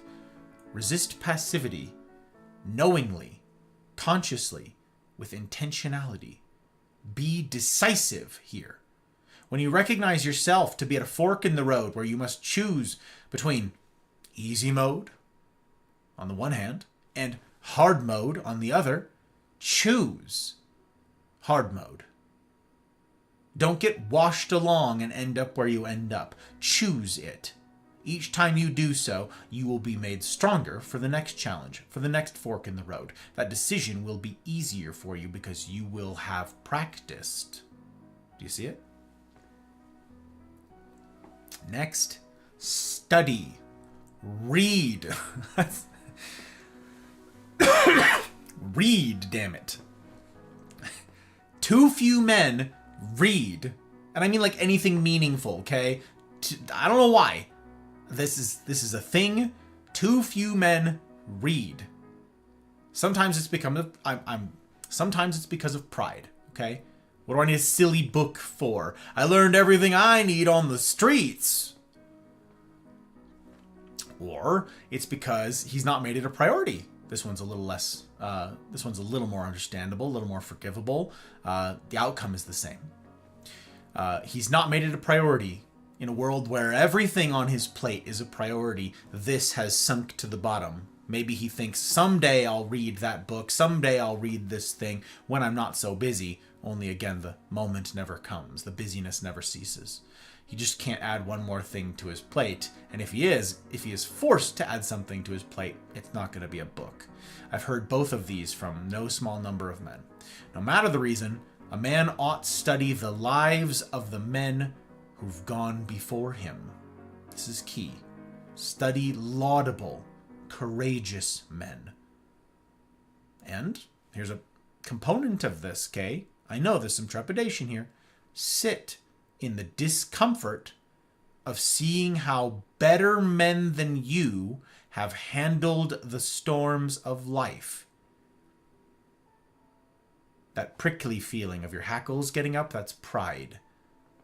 It's pride that says, I don't want to read about those men. I don't want to read about acts of courageousness.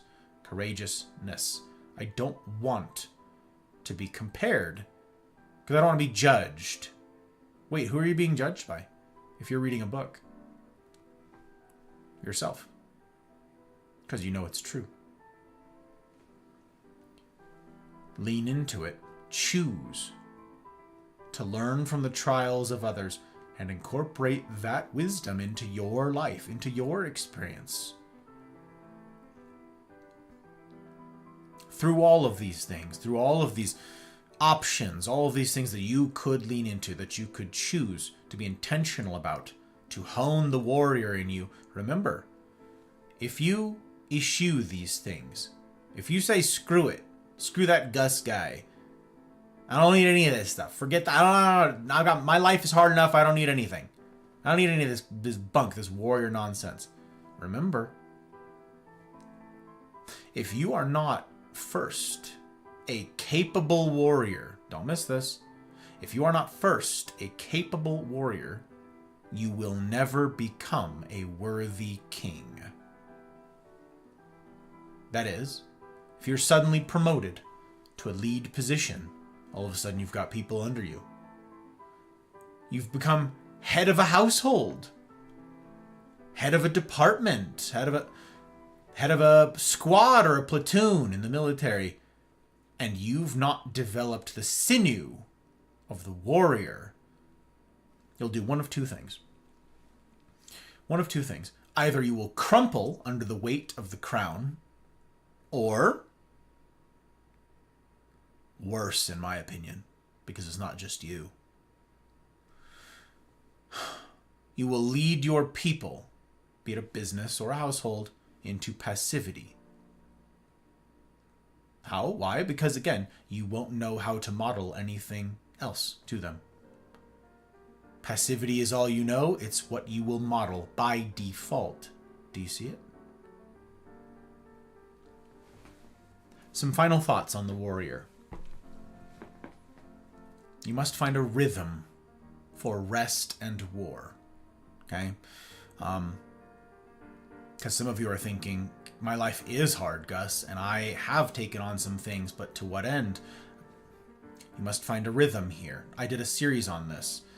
I can't remember how many parts it was, but I think it was like 4 or 5 in 2023, I believe, that I'm going to revisit, incidentally, later this year. But the TLDR, for our purposes here tonight, is the world seeks to conquer you and will indeed do so in one of 2 ways, if you're not careful, okay? The world will seek to conquer you and will conquer you in one of 2 ways.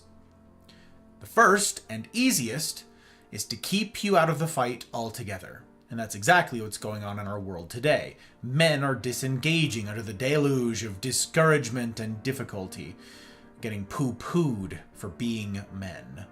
But if you do choose hard mode, if you do choose to engage here, if you do pass that first barrier to entry, being kept out of the fight altogether, you'll face a different challenge.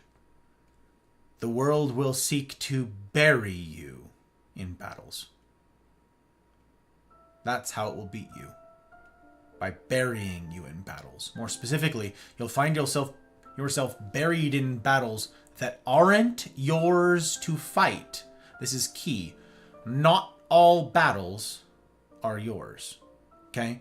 This is, once you get over passivity, once you begin to resist passivity, and you go, oh, okay, this is training now. This is a dojo that I've entered into of my own volition. I need to fight. I need to stand up for something. There's a cause for me to fight for. Some sort of evil or something to resist. Okay? Once you start doing that, if you are not wise, if you are not discerning, if you do not have coaches here, if you're not careful, you might take on too many battles. Okay? I've said this elsewhere, and I've said this more recently with you guys on Wednesday in talking about this sort of thing in the CNRs. Not every single thing in the world that's going on is knowable by you or by me. We're not built for this. We don't have the capacity. It's not possible for us to know about every single thing that's happening everywhere. It's not possible. But the 24/7 news cycle certainly tells you that you ought to know about what's happening in insert country here. Don't you know that people are dying? Don't you know about this? Haven't you heard about what the government of such and such a country is doing? Haven't you heard about this health thing that's happening over here? Why don't you know about this earthquake that affected this country? Don't you know that people are being mistreated in the other part? If you're not careful, if you're not wise and not discerning here, if you listen to the media that tells you that you need to know about all of these things, and you need to not just care and be informed about all these things, you need to have an opinion, an informed opinion, lest you be an idiot, right? Lest you be a fool. You need to be informed. You need to have made up your mind. You need to have a formed stance about every single thing that is at any given time happening in the whole of humanity. You need to know about all those things, and not just that. If you don't then fight for every single thing that you've now taken a stance or a position on, you're also wrong. You need to fight. You need to get out there and be an activist for every single thing. You feel that crushing weight? You feel yourself withering under these words? Yeah, it's because you're not wired for this. None of us are. No human has the capacity to hold all of that. That's true of all of us, guys and gals alike, but guys, Men, hear me on this. It is good to enter into something and fight. It is good to get this training, this exposure to difficulty. That is good. What is not good is you fighting every battle or trying to, because you will fail at it and you will be overwhelmed.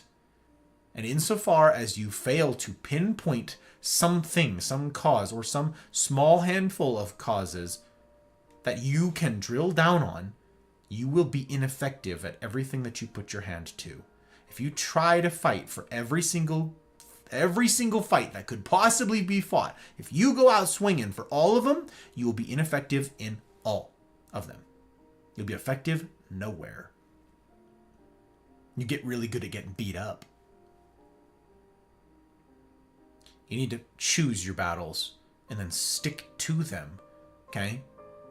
Don't be lured into battles that aren't yours to fight, no matter how urgent they may seem. No matter how urgent they may seem. And this is something that I'm still very much working on, okay? I'm not sitting here pointing fingers with this one without having 2 or 3 pointed back at me. This is something that I need to do. I need to focus up. I need to not go running toward every single thing that comes raised. I need to get better about, as I'm sure many of us do, I need to get better about saying, that is outside of my wheelhouse. I wish you well. I'm sorry that I'm really no good to you here with this one. Let me point you to someone who is, perhaps. I want you to weigh in on this thing, Gus. Nope, I cannot. Gus, will you help me with this particular... Nope, I cannot. Hey, will you do this thing? I had to get pretty good at this, incidentally, with various charity organizations. I had a lot of well-meaning people reach out to me as a content creator, as a streamer, and go, hey, don't you want to do some charity streams for us? And I'm like, I mean, yeah, that's very sweet. That's a cool thing. Well, we do this really great cause. We do this. It helps sick kids. It helps this and that. With the, yeah, all right. It's for wells. We're digging wells for clean water in insert country here. Don't you care? Yes, I care, but if I say yes to each of these things, I must say no to something else. If I say yes to go fight all of these fights, I'm saying no and setting down all the other fights that require my attention, that are closer to home. This is that whole love your neighbor, right? Well, who's my neighbor? The people with whom you come into regular contact. That's your family. Perhaps it's your physical neighbors in your apartment complex or your neighborhood or whatever. Your coworkers, okay? Your classmates, your peers, like someone in your platoon or your squad if you're in the military, whatever, okay? Those people. These are the fights that require your attention. The ones that are in your wheelhouse, squarely. Fight those fights and fight them well. No matter how important the causes seem, no matter how urgent they are. Sick kids are dying with... Okay, that's someone else is fighting that fight. Someone else. I've met streamers in this particular instance who are really passionate about doing this charity thing. It's all they do. That is their thing, baby. Sick kids, because they had a sick kid, so they're motivated to do this thing. And that is, boy howdy, they have got fuel under them and they got a fire lit to do fundraising for sick kids. That is their battle. What if I went to that person and I said, I need you to care about this climate thing on the other side of the world? What about the sick kids? If they say yes to this thing that is way removed from their wheelhouse, way removed from the things that their heart is pulling them toward, they now drop the ball over here. Do you see it? We can't all do everything. Yes, there are so many important things out there. Countless causes that are worth fighting for. But you have to be choosy, lest you be completely ineffective. You have to be selective. You have to exclude. You have to say no. Same as me. Next,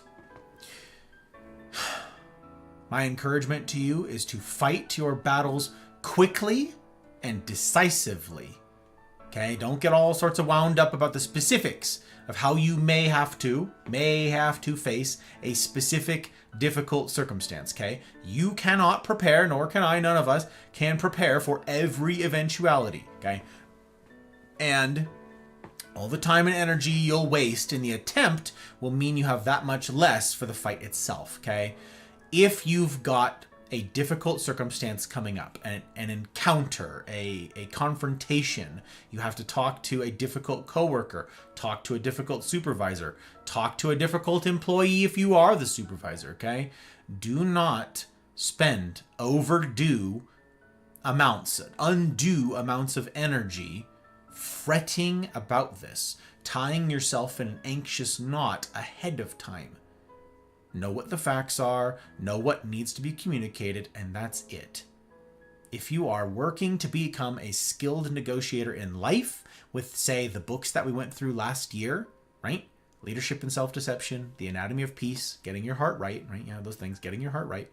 And then Crucial Conversations, the actual like toolbox, the how-to of approaching difficult circumstances like this. If you're doing those things, this will come. Don't fight the battle twice, okay? Don't destroy yourself and your energy wringing your hands ahead of the thing. Just the training ground, the live fire training, it's then. Get this experience, get these reps in. And what will help here too is doing this frequently, yes. Don't avoid all but the worst things ever. I'll talk more on that in a bit, but like the more you do this, the better you'll get at it. There's balance here. Again, rest and war. And I'll be revisiting that later this year. I've lectured about it extensively, but I'll need to revisit it for all the new faces. Rest and war. We need both. Okay. Furthermore, resist the difficulty quickly. Okay, I was just saying, resist it while the danger is still small. Passivity often looks like letting a problem grow unfettered, okay, until it becomes insurmountable, until it truly becomes insurmountable. Face the fights when they come. Don't put them off, lest they become too big to squash. Okay, this might seem a silly example here, but it's a good illustration, and I think it'll help you picture this, okay? Plants, pests.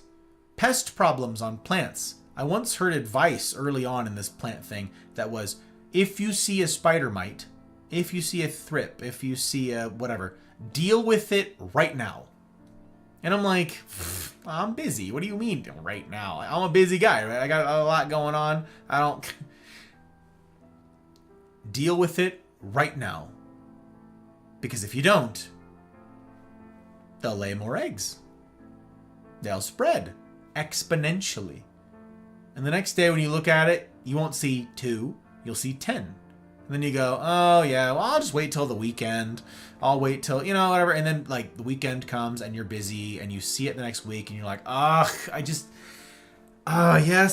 I need to go take it outside and I have to, okay, now it's not just like one bug I need to squash. Now I gotta like spray it off and I probably gotta do this. I probably gotta get like some neem oil on there. Okay. It's just, this upcoming weekend I'll tackle it.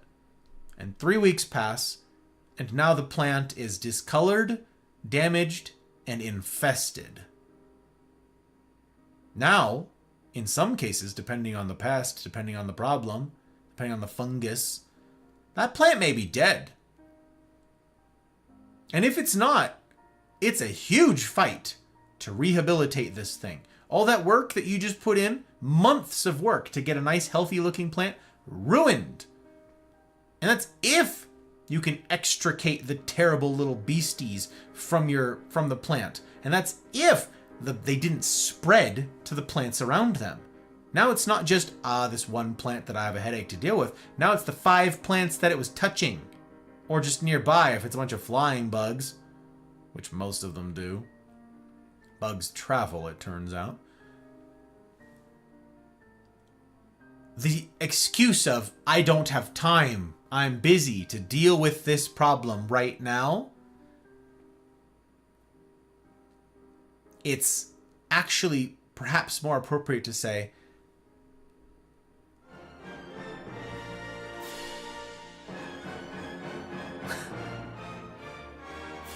Skims, what the actual troublemaker? Hello? Police? My dude? My guy?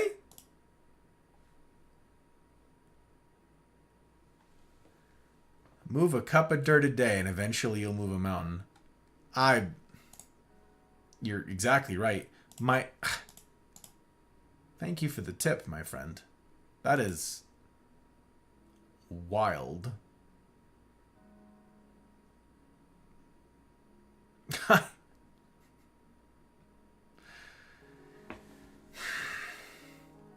It's good to see you, sir.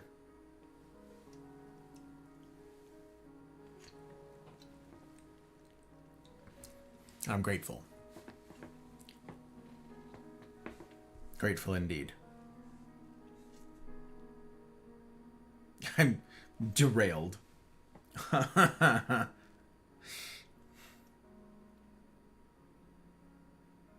And I can't see chat, so I'm in the dark here.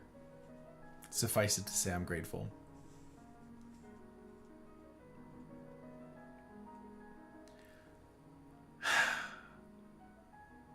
Gosh, that's a big tip.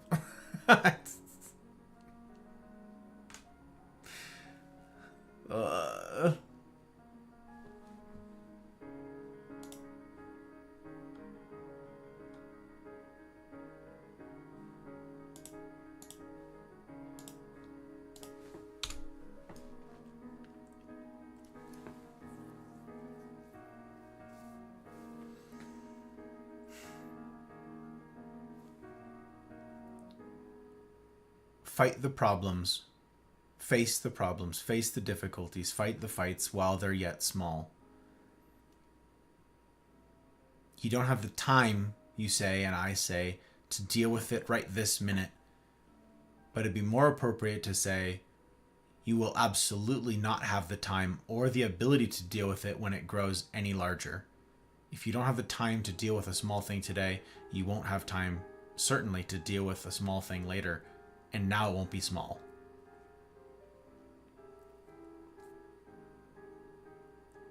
I had a really great conversation with a couple of you on Wednesday about stuff like this.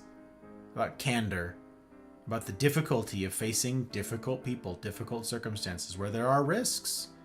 Where your career, where your relationships may be on the line.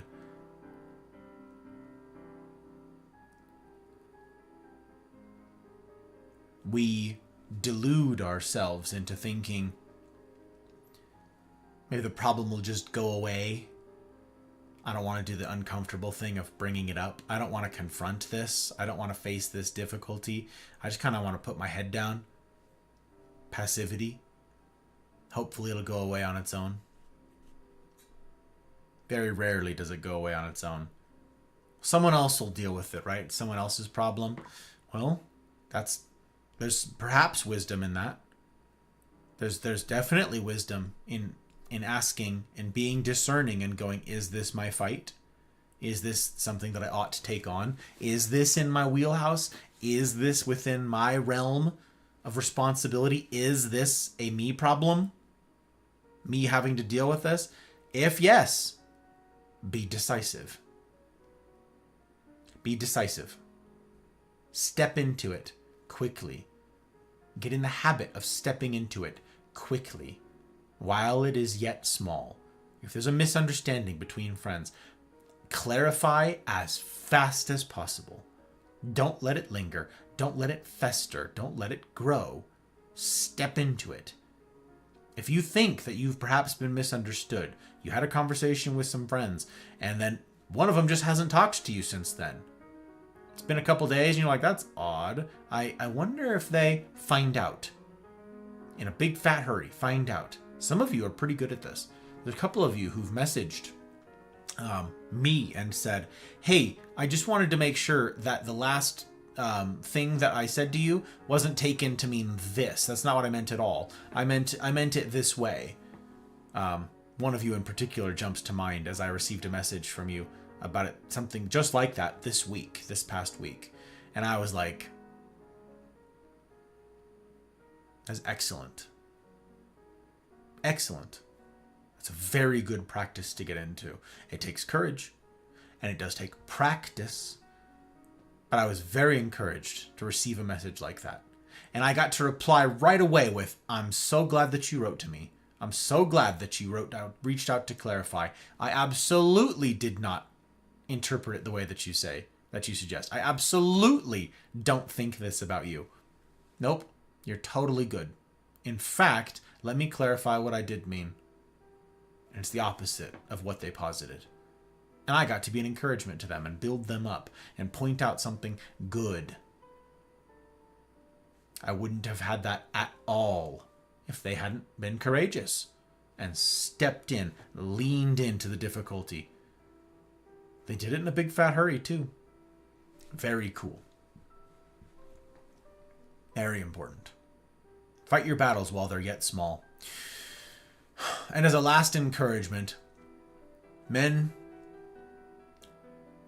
especially if you're younger, especially if you're at the beginning of this, okay? You're 19, you're 20 years old, and you're going into the phase, this stage of the warrior proper. Let me point out something critical here for you to understand. You won't often feel like a warrior. Okay?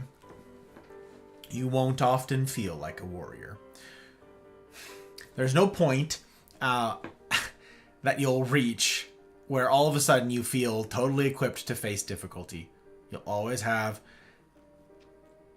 nagging doubt that tells you that you're not ready, that you're not strong enough, you're not disciplined enough, that you don't have what it takes. Do not heed this doubt. Know thee say auton.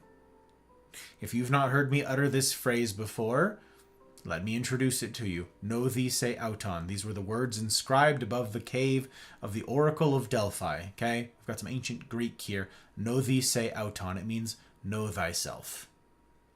Know your strengths and develop them such that the voices of doubt, whether from without or from within, can be dismissed in the light of the truth. Okay? When you know something is true of you, even if an external voice comes to you poo-pooing it and naysaying, you can dismiss it. Okay? You can dismiss it. Know what's true of you. Know what's true. If you're a brand new warrior, it will be true that you're not particularly well versed in this. Cool. Lean into it. Lean into the process and work with others. Find that coach who can mentor you through your uncertainty. And as you develop competence, you will then have something to point to. You will have examples of experiences, endeavors, accomplishments. So when someone says, you've never done anything hard, you go, oh, no, I definitely have. And you won't heed the doubt. But know this about yourself. Let this be a learning opportunity. Let this be a thing that might illustrate your shortcomings. Where you've failed to step up before. Yeah. Hear those things. Do not dwell on them endlessly. Absorb the criticism. Use it as fuel. And then move on. Know what's true of you, so you know what criticisms even to allow. Know thee say auton. Set your eyes on the horizon. Do not allow yourself to be distracted by those who hate or fear the excellence you're adopting. I'm going to say this again. Through all of this stage of the warrior, which will continue for all of your days, set your face like stone. Set your face like stone, men. Look to the horizon and do not allow yourself to be distracted by those who hate or fear the excellence that you are starting to embody. The excellence that you are in pursuit of. People fear excellence. They despise what they don't have in themselves. You will lose people along the way if you choose the path of excellence. It is known. Set your face like stone.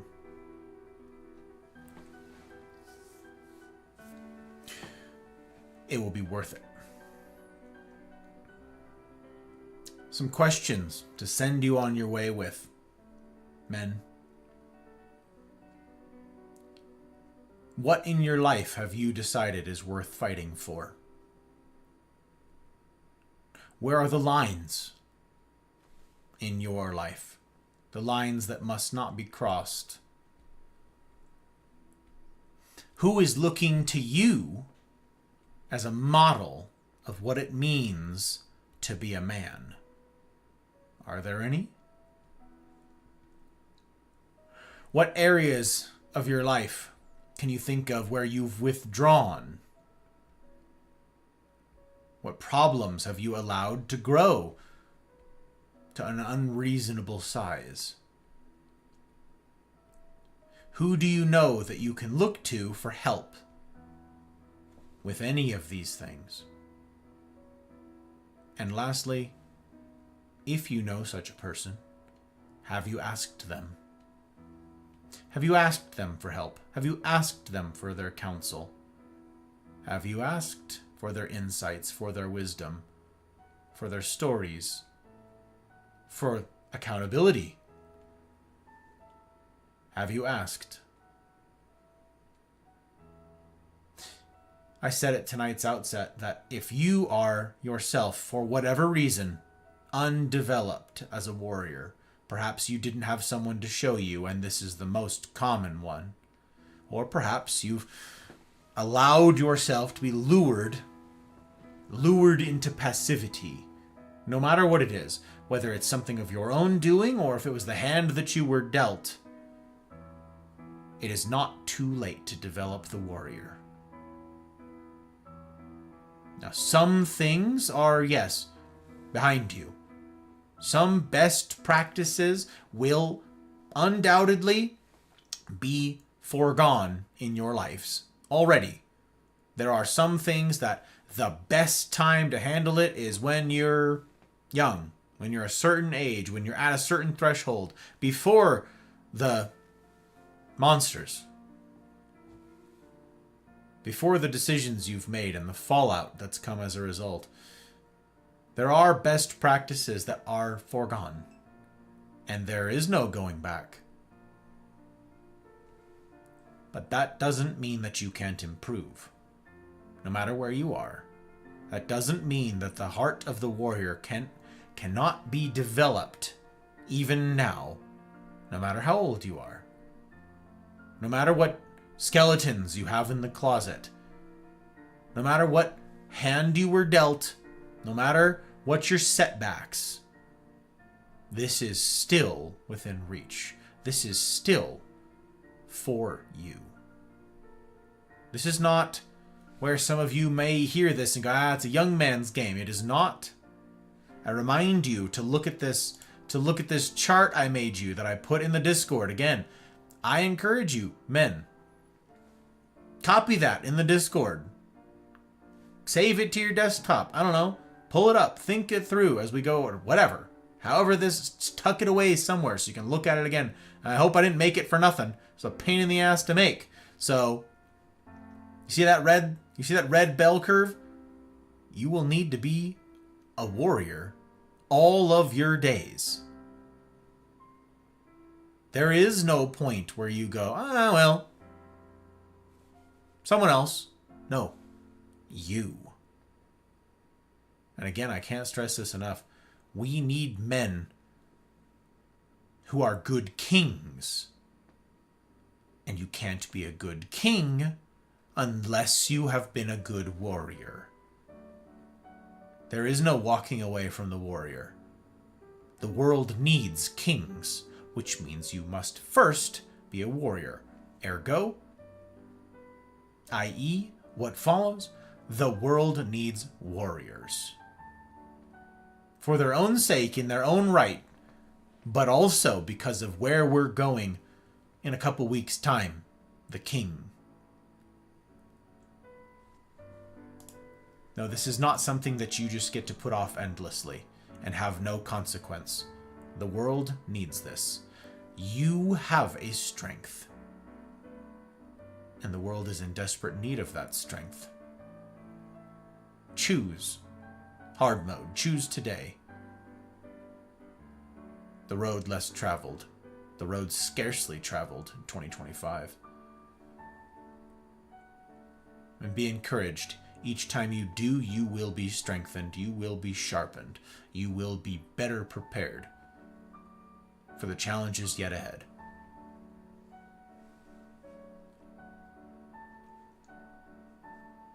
If you are interested in those questions, I will paste those questions for your consideration in the Discord also.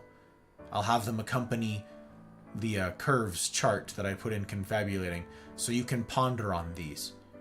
My encouragement to you is to do so, if you want, in the rendezvous, if that's the kind of relationship you have with your crew. If not, amongst trusted friends that hopefully you have, and perhaps ideally, with a mentor, with a father figure, with a king, with a warrior who you know has done this well. Somebody who can model this for you, who can help you answer those questions. What in your life is worth fighting for? Where are the lines in your life? Who is looking to you as a model of what it means to be a man, if there are any?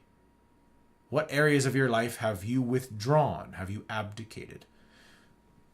What problems have you allowed to grow to unreasonable size?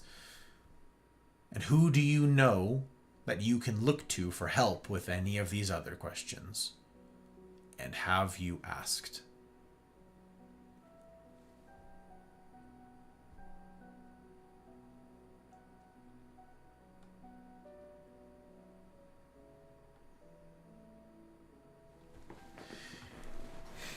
I thank you for your attention. I thank you for your time, for your consideration, as we steep in still more difficult things. More challenge, more responsibility, more duty.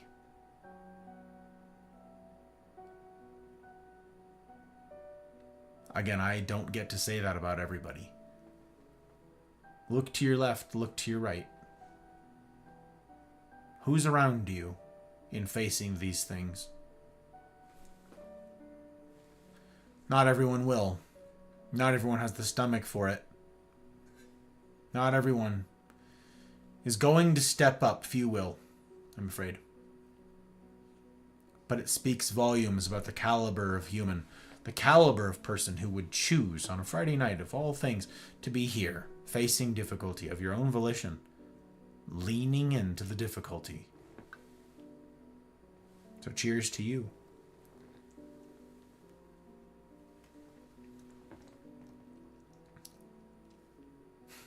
Cheers to you, that very sort.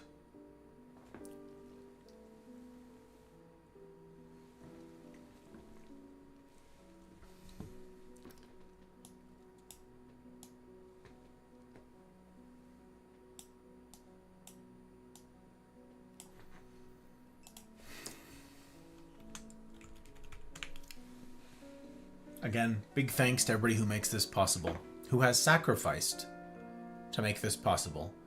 The silly and the serious. Tomorrow we return to the silliness with the brand new game that got voted on by the patrons, Capo and above. Beginner's Guide.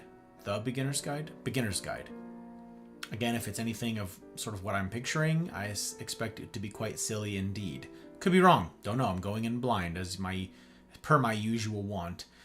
But the silliness resumes tomorrow. And that balance, gang, that silly and serious that we get to do here in the Mafia doesn't happen without you. It doesn't happen without the sacrifice of remarkable humans who are doing something to fight the apathy and the passivity while it is not yet fully grown. Especially big thank yous to Aki, Bootless, Dano, Leanne, Ferret, Goose, Abby, Tink, Helly, Marty, May, Karma, Pre, Rick, Zen, Ryan, Sabrina, Tyr, Mouse, Trotsky, Pell, Milk, CG number 1, and Zen. I say it all the time, but it bears repeating. Any good that comes from this project can be traced right back to your feet.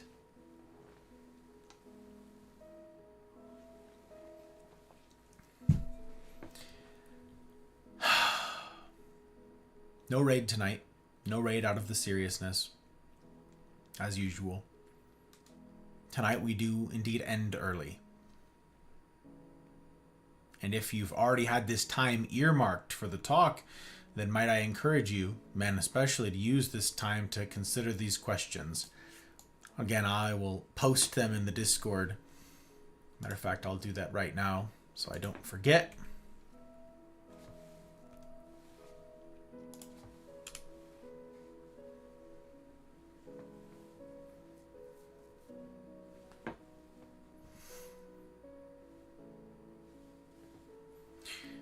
Maybe take the time.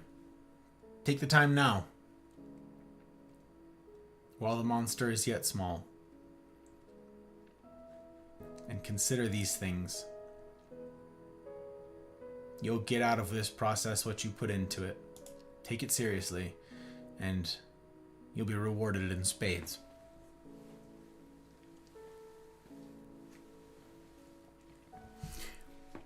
I hope to see you guys tomorrow night, the usual time, 8 Pacific. Follow on Twitch if you haven't. Follow on Rumble if you've not. Subscribe on YouTube. Go see the stuff that's rolling out on YouTube. But more important than all of those things would be to join the Mafia Community Discord. The links are in the usual places. The rules to get into the Discord are kind of tough, but that's by design. Not everyone's cut out for this. You don't need to be a seasoned warrior or a seasoned human. It takes all sorts. We're all a work in progress. My encouragement to you is join a community. It doesn't need to be the Mafia, but you could do worse than the Mafia. Join a community where one of the explicit purposes of it is to hone our humanity, to get stronger, to develop character, as is stated here. That's what we're purposed with. Be in a community that fosters the real, that champions the cause of those who are seeking excellence, and doesn't eschew them, doesn't cast them out, doesn't castigate those who are doing hard things, doesn't ostracize those who seek to grow. Be in a community like that. Again, could do worse than the Mafia. Thank you to everybody who's welcome into the new joins, by the by, in the last handful of days. People are watching. Eyes are on you. Don't forget it. So what will it look like? What will it look like in the days to come? What will it look like for the next stage, the lover that we're to roll into? How different will it be? Hint, hint. How different will it be from where we've tread so far? And how surprising will it be to those who think my purpose only what they've so far heard in this guns and sticks and explosions and violence and what will it look like? What will the silly have for us? What yet lay ahead for this relationship here in this Mafia community? Come and see. Come and see. And as ever, I will strive to see that it's a decision that you don't regret. In the meantime, I wish for you each marvelous evenings, mornings, wherever ye be. And I'll see you on the other side.